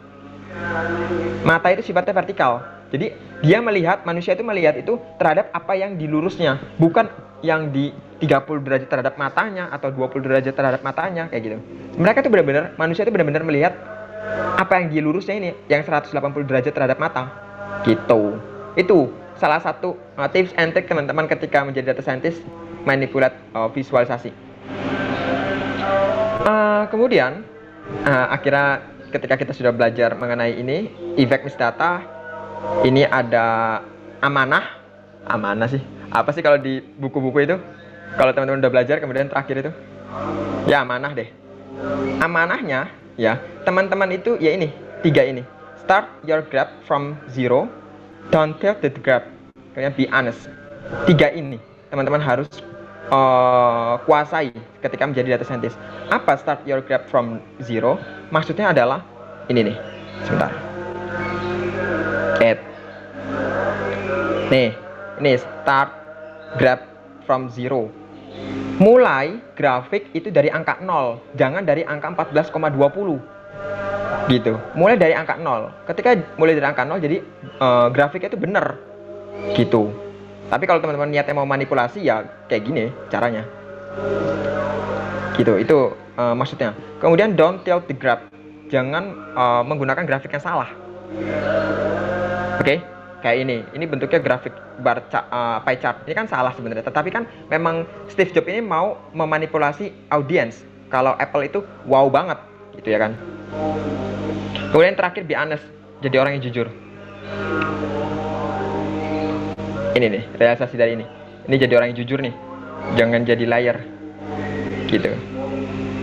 Oke. Sebelumnya ada pertanyaan sampai sini. Abis ini kita masuk ke Tableau.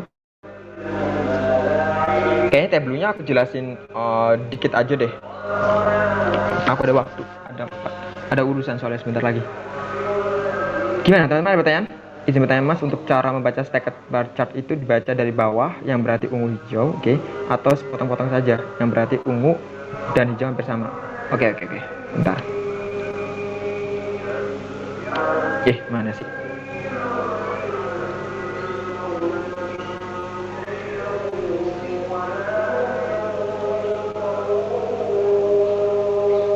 Ini ya, stacked bar chart. Membacanya sebenarnya dari bawah. Jangan ngebacanya ke samping, ngebacanya dari bawah. Dari bawah ke atas gitu. Ini 2001 dari bawah ke atas kayak apa? 2002 dari bawah sampai ke atas kayak apa? Kayak gitu. Ini tuh kelihatan. Kemudian kalau teman-teman ngebaca nyampingnya itu gimana mas? Ngebaca nyampingnya itu untuk membandingkan atau mengcompare antara kategori A dengan kategori B. Mengcompare kategorinya sama cuma tahunnya berbeda. Ini kan 2001, ini 2002. Nah, 2001 sampai 2002 itu meningkatnya kayak apa nih? Yang kategori warna biru ini. Nah, ini kan kelihatan nih. Meningkat, menurun, meningkat kayak gitu. Itu cara bacanya staggered bar chart. Begitu juga yang oranye. Yang oranye enak nih. Naik, turun dikit, naik, stagnan, naik. Nah, gitu. Yang ungu juga.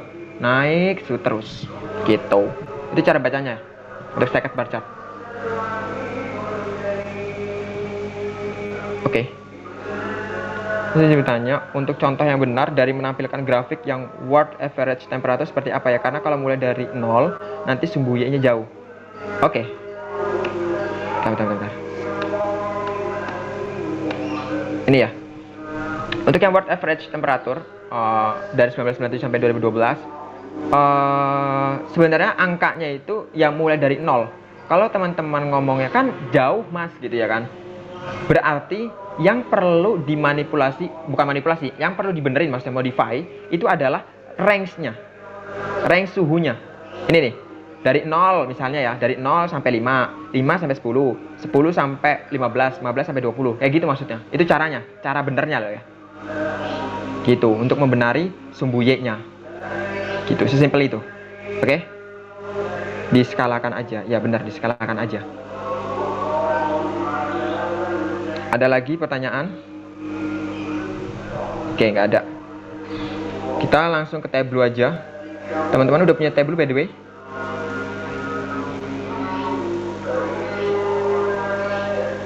Kalau teman-teman ada pertanyaan bisa join sama data Bangalore bootcampnya, atau bisa cek IG data Bangalore, atau bisa direct message ke LinkedIn saya. Bentar, ya. Saya masuk ke Zoom lagi, ke tableau. Waktunya setengah jam lagi. Insya Allah cukup lah.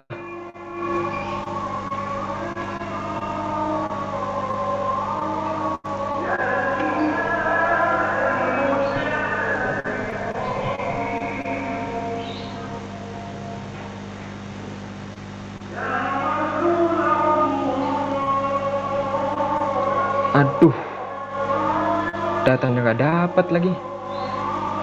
Sorry, datanya hilang. Kayaknya langsung ini deh. Datanya hilang. Kayaknya aku jelasin ini aja deh. Aku jelasin ngebuat tableau-nya step by step. Tapi nggak dari nol. Jadi aku udah ada gambarnya. Sorry banget. Datanya hilang ternyata. Nah, langkah pertama, teman-teman coba deh. Ada yang udah buka tableau kah? Ini datanya nggak saya share soalnya data Pemda, data kantor. Nah, langkah pertama teman-teman ketika udah buka tableau, ya, oke. Ketika udah buka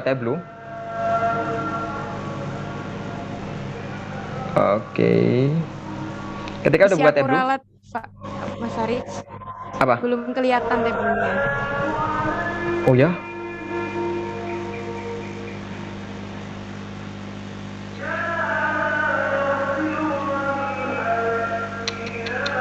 Udah kelihatan belum? Belum, coba share screen lagi aja. Matiin terus share screen lagi. Udah? Nah, udah. Nah, caranya gini teman-teman. Teman-teman tinggal klik file, habis file, kemudian new, habis itu langsung datanya masuk kemana? Gitu, itu doang caranya. File new, langsung masukin datanya ke apa, kayak apa, kemudian nanti langsung muncul kayak gini. Ini data saya, ini namanya fixed data. Ya, datanya nanti modelnya kayak gini bentukannya, kayak Excel gitu lah ya. Nanti yang perlu teman-teman rubah adalah ketika teman-teman pengen ngebuat maps, ya ngebuat maps. Langkah pertama, teman-teman harus mempunyai data latitude sama longitude. Itu ya. Di ArcGIS kayaknya materi sesi 1 sampai sesi 2 itu udah diajarin ya. Mendapatkan data longitude sama latitude. Nah, caranya itu tadi. Pertama teman-teman harus punya data latitude sama longitude. Habis udah dapat, kemudian teman-teman ubah bentuk datanya menjadi gini, geo atau bumi. Cara gimana? Tinggal klik ini. Klik ini nih, sorry.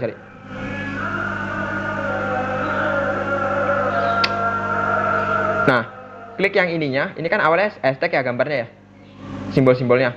Nah, ini klik yang ini, klik simbolnya, sorry. Kemudian default geographic, kemudian longitude sama latitude. Udah gitu doang. Latitude, longitude, kayak gitu. Sesuaikan. Begitu pula yang longitude, gitu. Ini ketika untuk membuat data maps itu harus ada dua ini, latitude sama longitude, gitu. Kemudian ya tentunya harus ada data provinsinya atau daerahnya, distriknya, itu. Kemudian ini datanya, variabel-variabelnya. Gitu sih, segampang itu. Ketika udah masuk itu, kemudian teman-teman klik tambah. Yang ini nih, new worksheet. Teman-teman klik new worksheet. Habis udah nanti muncul maps worksheet baru. Kemudian teman-teman ganti namanya. Namanya paling nanti sheet 1. Nah, teman-teman ganti namanya jadi apa? Misalnya maps. Ya udah teman-teman tulis aja maps kecamatan. Ketika udah nulis maps kecamatan, teman-teman otomatis kan ininya belum ada nih, kosong-kosongan ini belum ada. Nah, itu teman-teman drag aja, tinggal klik ini kemudian taruh di sini, klik ini taruh di sini gitu. Main-mainin ini aja, trial error, coba-coba aja gitu.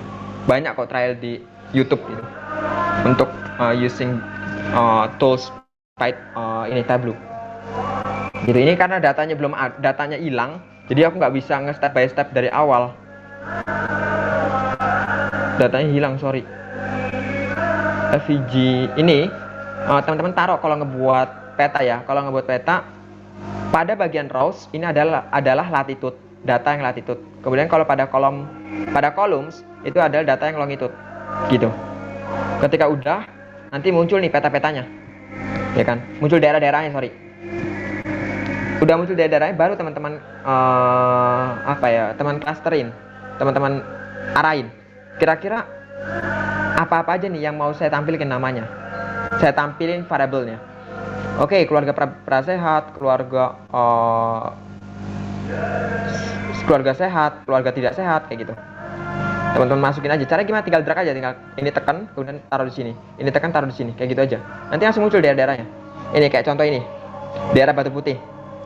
Ini kan diklik ini udah kelihatan Batu Putih, latitude segitu, longitude segitu, keluarga prasehatnya cuma 42,79%, keluarga prasehatnya cuma segitu, 54,91%, gitu ya. Kemudian ada ini, gitu. Kalau teman-teman nanya, ini ukuran-ukuran ini dapat dari mana, Mas? Ukuran-ukuran itu lihatnya di sini, di size. Tinggal klik aja size-nya, gitu. Yang mana yang mau di-size-in? Kalau saya ini kan yang di-size-in adalah keluarga tidak sehat. Gitu. Makanya ini size ini berdasarkan keluarga tidak sehat. Yang ukurannya paling kecil ini adalah keluarga yang paling tidak sehat. Gitu. Oke. Itu untuk maps. Sorry di sini lagi azan. Bentar ya.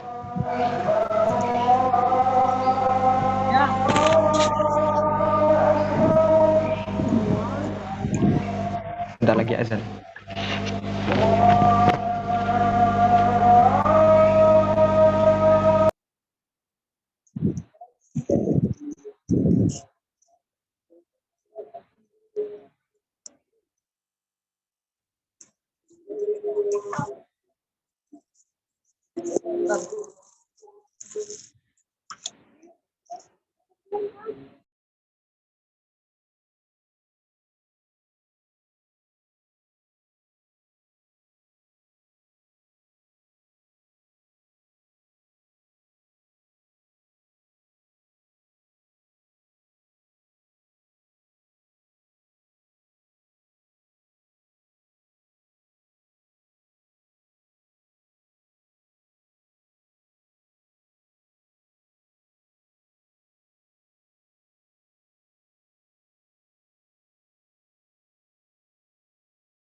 Oke, alhamdulillah udah kelar azannya.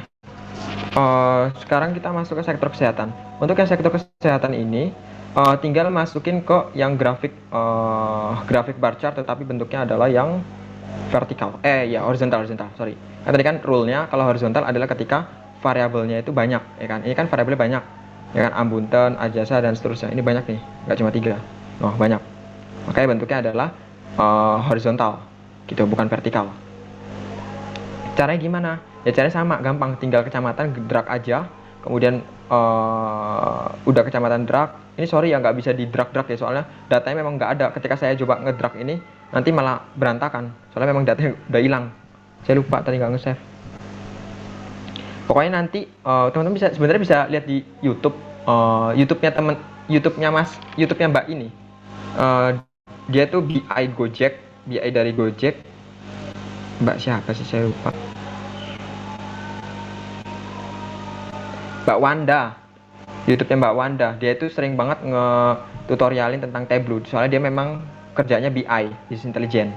Business Intelligence itu kerjaannya ya sering kayak gini, Tableau-Tableauan.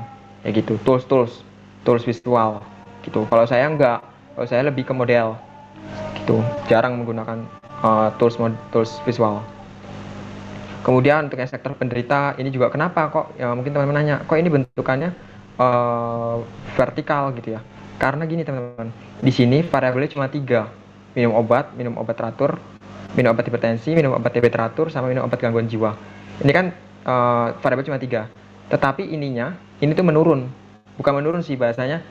Kalau dibuat vertikal jadi kelihatan naik turunnya gitu. Kalau dibuat horizontal nggak kelihatan naik turunnya kayak gitu. Alasannya di situ, karena variabelnya sedikit, kemudian dan untuk melihat naik turunnya per kecamatan gitu. Dan ini scatter bubble plot ini gunanya buat untuk melihat banyak besarnya. Semakin besar, maka dia ada di lingkaran paling luar. Ya, lingkaran paling gede gitu. Warnanya juga berubah gitu. Warnanya ya semakin cereng atau semakin kental, maka nilainya makin tinggi. Nih kayak Nonggunong 31. Ini yang paling kecil nih, 7 kan nilainya. Ini juga lingkaran paling kecil. Ini ada yang paling kecil, masa lembu. Gitu. Gitu sih. Ini persentase juga teman-teman bisa buat kayak gini. Kalau teman-teman nanya gimana Mas cara ngatur-ngatur itunya, ngatur-ngatur visualnya. Di sini nih, di sebelah kanan. Di Show Me, teman-teman tinggal klik. Nah, di sini untuk ngatur visualisasinya. Tinggal klik-klik aja kok. Nggak ngoding. Gitu. Tinggal klik-klik aja, simple itu kok. Kemudian ini stack bar chart. Udah itu aja kayaknya yang bisa aku jelasin, soalnya memang datanya nggak ada. Datanya dari kemarin juga saya cari nggak ketemu-ketemu. Gitu. Kalau teman-teman nanya, Mas coba kayaknya ada yang perlu dirubah deh. Coba ya bentar ya, berubah dulu ya. Warnanya kayaknya enak dirubah nih. Askas biarin hijau, rokok coba kita ganti warna merah.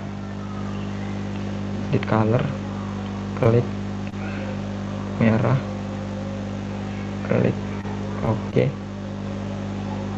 Kemudian air bersih warnanya biru, klik biru, oke. Nah ini warnanya ini berubah nih. Nah makin kurang sarana air bersihnya, maka warnanya makin terang gitu.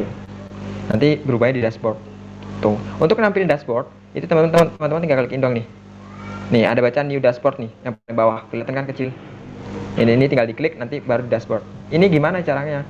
Ini tinggal nanti klik new dashboard, nanti kelihatan yang mana yang mau teman-teman atur gitu. Segampang itu kok.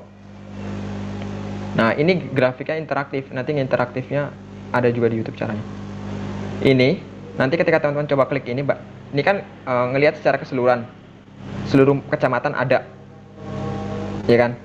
Kalau teman-teman coba Mas klik ini deh, Raas, tinggal diklik nih, kecamatan Raas di Sumeneb, klik, nanti yang muncul Raas doang. Nah gitu. Nah ini kan yang muncul Raas doang kan? Nih, oh pemantauan pertumbuhan balitanya sebesar segini. Kemudian menggunakan KB-nya masih kecil nih, Mas, karena rata-ratanya misalnya 60%. Ini di bawah rata-rata, yaitu sebesar 45%. Gitu. Oh, keluarga anggota sehatnya 24%. Air bersihnya 91. Orang-orang yang merokok 21%. Lumayan sehat berarti kan. Kemudian keluarga yang memiliki jamban segini. Kemudian ART minum obat gangguan jiwa berat segini dan seterusnya. Gitu. Sesimpel itu. Kemudian gimana cara ngebalikinnya? Tinggal klik yang mana aja, diklik ini. Oh, sorry. Nah, gitu doang sih. Udah itu aja yang bisa aku sampaikan. Sorry banget datanya nggak ada. Nggak ada datanya. Ini tableau-nya. Saya nggak nemu datanya sih. Nanti kalau saya nemu datanya, saya buatin tutorial videonya di YouTube. Buat tableau. Atau teman-teman kalau mau bisa buat tableau, bisa ikut bootcamp. Itu ada sesi buat tableau. Gitu. Saya balikin ke Mbak Yovani. Ada pertanyaan kah? Oke, ada pertanyaan ini ya, menarik dari Muhammad Malik. Sebentar.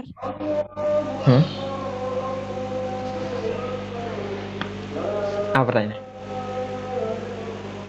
Izin bertanya, tadi kan sempat disebutkan bahwa grafik sebaiknya dimulai dari angka 0. Untuk kasus grafik harga saham yang batasnya misal 10.000 sampai 11.000 rupiah, kalau diskalakan nanti bakal kecil banget kelihatannya. Kalau begitu bagaimana ya solusinya? Apakah diperbolehkan? Oke, untuk grafik saham itu saya saranin buatnya grafik line chart. Jangan buat bar. Kemudian kalau ngomongin skala disembunyinya, itu tetap dari nol, tetap. Atau nggak dari nol juga nggak apa-apa. Bahasanya buat aja itu dari 1000, 1000, 1100, 1050 kayak gitu. Pokoknya intinya jangan sampai ngebuat orang-orang itu atau audiens itu terkecoh dengan harga sahamnya. Gitu. Naik turun harga sahamnya jangan sampai orang-orang itu terkecoh. Gitu. Kecuali teman-teman yang punya perusahaannya. Karena kan supaya meningkatkan nilai perusahaan teman-teman. Ada lagi? Kok Sumenep provinsi, Mas? sorry. Ya, Sumenep itu kabupaten ya? Ya. Lupa saya. Saya bukan orang Madura soalnya. Satu lagi ya, Mas Farid. Izin bertanya, kan tadi Kak Farid ngomong data science itu seperti pakar. Jadi kalau kita ada di bidang tersebut harus paham bidangnya atau ada partner atau kelompok seperti itu. Oke, kayaknya ini banyak pertanyaan orang-orang. Apakah data science itu sepower itu? Sebenarnya satu orang itu bukan sepower Thanos ya, yang sekali ngeklik orang-orang bisa hilang semua. Enggak. Jadi itu kalau data science itu kita mainnya per tim. Tim A ngehandle data visual, tim B ngehandle machine learning, tim C ngehandle data preparation, tim B menghandle data collection, kayak gitu. Nggak ada yang namanya satu orang kerja terus menyelesaikan satu project jebret, nggak ada. Kayak gitu teman-teman. Jadi nggak usah khawatir dengan keterbatasan kita sebagai data scientist. Ada orang yang kuat di bisnis jadi bisnis intelijen. Ada orang yang kuat di analisis jadi data analitik. Ada yang kuat di machine learning jadi machine learning engineer. Ada yang kuat di data arsitek atau ngebuat arsitektur data, dia jadi data engineer. Ada orang yang kuat semuanya, dia jadi data scientist. Tapi jarang sih kayak gitu. Ada pertanyaan lagi? Ada ini dari Ayu nih. Tableau sama R enak mana, Mas? Kan Tableau berbayar. Kalau kita ngomongin efisiensi uang, ya memang enakan R karena gratis.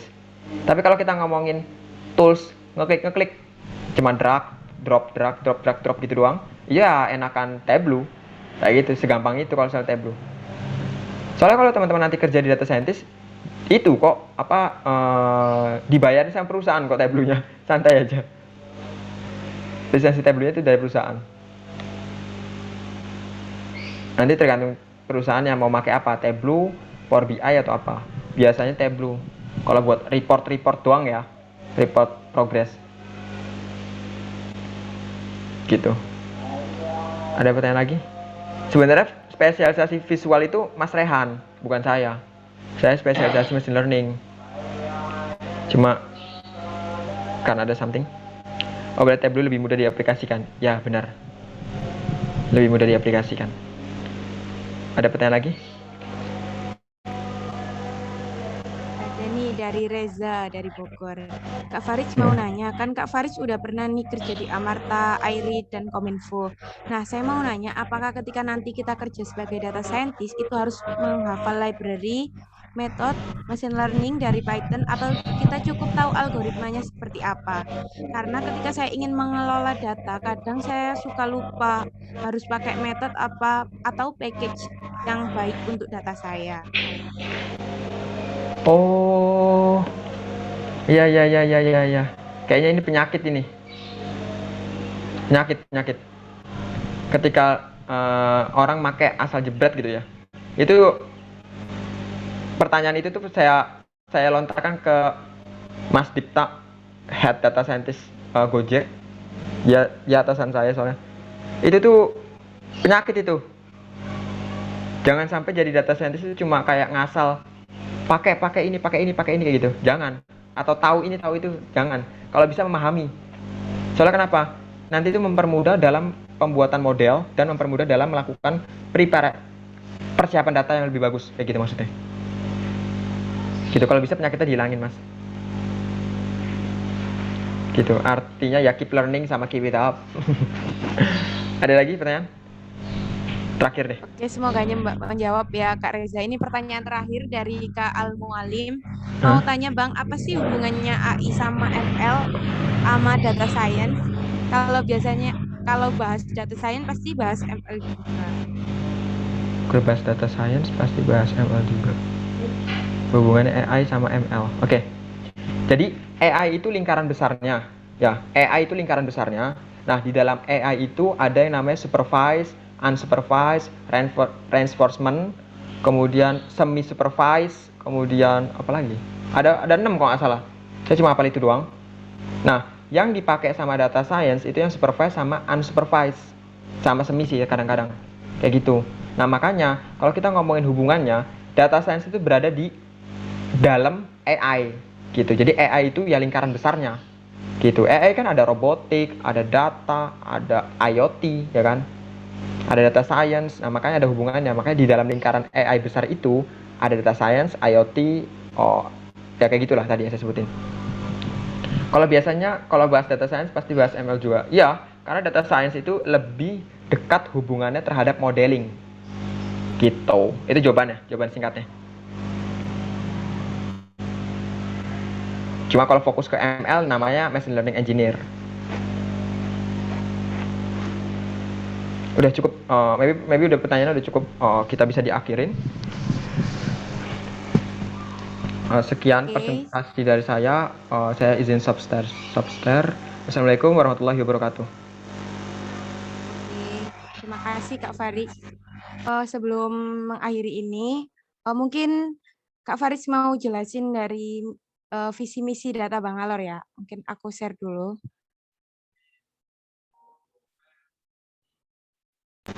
Oke, saya coba sekarang ngejelasin visi misi data Bangalore. Mungkin teman-teman agak bingung atau ambigu mengikuti bootcamp mana yang bagus dan murah. Oke, tujuan kami Data Bangalore itu tagline-nya We Care About Your Future. Kami peduli dengan masa depan teman-teman, ya kan? Pedulinya dari mana? Teman-teman bisa drag ke bawah. Ayo coba share ke bawah, Mbak Yov. Nah, latar belakangnya perlu teman-teman ketahui kalau dari tahun 2000-an sampai sekarang itu kan dunia ini kebanjiran dengan namanya tsunami data. Artinya apa? Apa-apa tentang data. Kenapa ngomong apa-apa tentang data? Karena itu semua hal yang teman-teman pegang dari mulai laptop, handphone, wifi, television, radio, pencatatan manual, nah itu namanya data, ya kan? Nah itu yang menyebabkan tsunami datanya. Di Indonesia sendiri itu tuh teman-teman Kominfo atau Menkominfonya, Menteri Kominfonya itu dia ngomong kalau Indonesia itu status darurat Indonesia kekurangan 9 juta digital talent gitu. Teman-teman boleh searching sekarang di LinkedIn, tulis aja data gitu. Itu tuh banyak banget kerjaannya. Tiap hari tuh minimal itu ada 25, minimal loh ya, minimal ada 25 lowongan kerjaan tiap hari untuk pekerjaan di bidang data. Entah dia di BI, di data analysis, data engineer, data science, anything about data gitu. Tujuan kami itu untuk ngebuat teman-teman atau ngebentuk teman-teman itu menjadi data scientist yang kompeten, baik itu di bidang lokal maupun internasional. Nanti rencana kami itu mau ngundang lecture dari India gitu. Visi misi kami adalah mencetak sumber daya unggul, kompetitif, serta handal di bidang full stack data science. Ini teman-teman perlu garis bawahi, full stack data science. Jadi teman-teman itu benar-benar bisa semuanya. Bisa dari data structure, artinya teman-teman ngolah data yang di Excel, kemudian teman-teman juga bisa ngolah data teks, teman-teman juga bisa ngolah data gambar gitu. Cuma di kami doang. Teman-teman boleh searching itu semua bootcamp. Kayak gitu. Bisa ke bawah. Nah, benefit yang kalian dapatin, pertama up to date kurikulum, kemudian kedua project oriented learning, ke bawah lagi. Ini learning with expert sama affordable price. Ini sih esensi dari kami itu adalah affordable price. Karena tadi slogan kami we care about your future. Jadi dari kalangan orang yang nggak punya uang juga bisa ikut lah bahasanya, karena cicilannya juga murah gitu. Juga belajar dari expert-expert lainnya. Ada dari Tokped, Telkom, Traveloka, Bank. Ke bawah lagi. Nah ini high quality learning, free mentorship, and interactive group discussion. Jadi itu di grup tuh memang kita tuh lempar, ada pertanyaan kita jawab, ada pertanyaan kita handle, kayak gitu. Jadi benar-benar membuat grup itu harus seberisik mungkin supaya teman-teman itu bisa paham terhadap ilmunya, gitu. Dan teman-teman juga ada yang namanya live session. Jadi teman-teman diajarin langsung sama mentornya, gitu. Bisa ke bawah. Nah ini benefit yang kalian dapatin, share project dan job hiring. Jadi teman-teman untuk yang mengikuti bootcamp, teman-teman itu dicarikan kerja, dibantu disalurkan kerja, kemudian lewat job hiring kami. Kemudian kedua certification completion. Jadi teman-teman itu mendapatkan sertifikat yang diakuin sama teman-teman data science kayak gitu. Karena berhubung yang ngajar juga data science dari lokal gitu. Ke bawah lagi.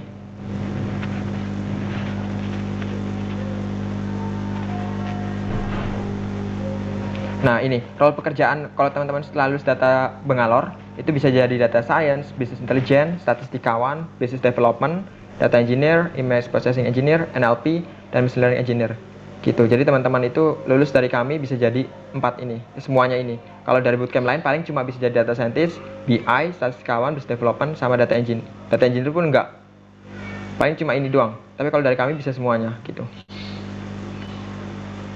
Ke bawah.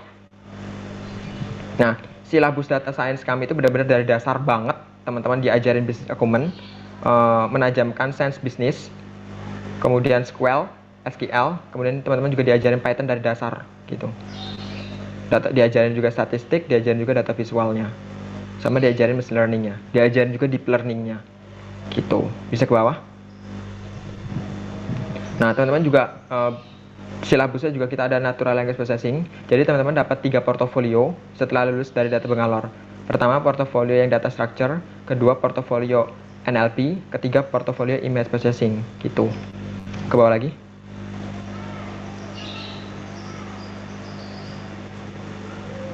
Ke bawah. Nah, ini lecture kami dari perusahaan-perusahaan ini. Teman-teman bisa lihat. Ada Employ, Tokopedia, Telkom, Traveloka, Fairbank, Altavindo, dan seterusnya. Ke bawah lagi. Mentor-mentor kami, mentor-mentor yang udah biasa ngajar soalnya. Nah, skema bootcampnya, teman-teman itu di bootcamp itu 4 bulan. 4 bulan, kemudian pada weekend, pada hari Minggu gitu. Sebenarnya nggak 14 kali pertemuan. Ini minimalnya itu 14 kali pertemuan. Maksimalnya ya lebih, bisa sampai 20-an gitu. Nih, teman-teman juga dapat kelas soft skill. Teman-teman diajarin gimana cara menyampaikan data sebaik mungkin dengan cara public speaking, kemudian communicate, dan lain-lain. Kemudian teman-teman juga dapat kelas competition cash. Jadi teman-teman diikutin lomba, kemudian lombanya itu di briefing sama kami, sama teman-teman data Bangalore kayak gitu. Kemudian teman-teman juga diberi akses untuk menonton video yang sudah kami buat, ya kan, sesuai dengan pembelajaran kurikulum gitu. Kemudian teman-teman tiap minggu juga harus mengerjakan task, juga mengerjakan exam, ujian untuk melihat teman-teman lulus nggak nih, atau oke nggak nih untuk melewati ke materi selanjutnya gitu. Kemudian terakhir juga teman-teman dapat project untuk menjadikan portofolio teman-teman gitu. Kunci utama untuk menjadi data scientist adalah portofolio, bukan sertifikat. Oke, ketika ditanya sama orang-orang sertifikat, tidak pernah ditanya sertifikat. Ketika lamar kerjaan itu, pasti ditanyain pernah ngerjain project apa mbak, pernah ngerjain project apa mas, kayak gitu. Nanti kan teman-teman bisa cerita tuh, oh saya ngerjain project NLP, kerepotannya di sini di situ kayak gitu, dan lain-lain. Ke bawah lagi. Nah, untuk harga bootcampnya, kami itu teman-teman harga bootcampnya 7,5 juta, kemudian pembayaran dapat dicicil selama periode bootcamp. Cicilannya bisa 3 kali, bisa 6 kali, dan seterusnya. Kuotanya sangat terbatas. Tetapi untuk teman-teman khusus untuk teman-teman yang mengikuti webinar atau mengikuti mini bootcamp 3 ini, teman-teman kami kasih harga 2,5 juta. Cukup 2,5 juta, kemudian bisa dicicil sampai 6 kali gitu, sampai 6 kali. Nah, itu teman-teman bisa tanya langsung ke Mbak Yovani selaku tim marketingnya gitu. Oke. Periode pendaftaran sama pembayaran maksimal Senin besok tanggal 20 September gitu. Kami membuka batch 3, batch 2 udah ada, batch 1 udah ada juga gitu. Oke, sekian kayaknya dari aku selaku salah satu orang dari Data Bangalore. Kemudian terima kasih Mbak Yovani udah moderatorin kami.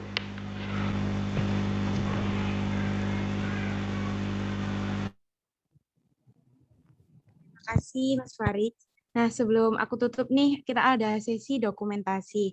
Nah, buat kalian yang belum pada on cam, yuk pada on cam yuk. Sebentar aja. Oke, ayo kita on cam dulu, kita foto buat kenang-kenangan kalau nunjukin kita pernah ikut mini bootcamp gitu.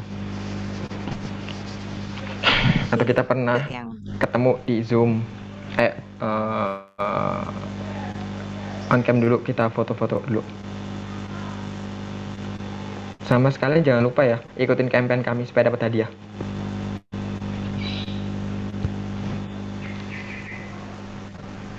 Oke, aku hitung ya. 1, 2, 3. Di slide setelahnya. 1, 2, 3. Oke, terima kasih. Aku juga mau ingetin kalian buat ikutan upload story kalau kalian udah ikutan mini bootcamp ini. Kalian tag @data_bangalore dan @Surabaya Survey Solution. Nanti bakalan di repost dan diumumin setelah sesi ini berakhir. Terima kasih. Sekian live session pada sore hari ini. Semoga ilmunya bermanfaat. Aku tutup. Wassalamualaikum warahmatullahi wabarakatuh. Waalaikumsalam warahmatullahi wabarakatuh. Terima kasih teman-teman. Waalaikumsalam. Iya Kak, sama-sama. Terima kasih Kak.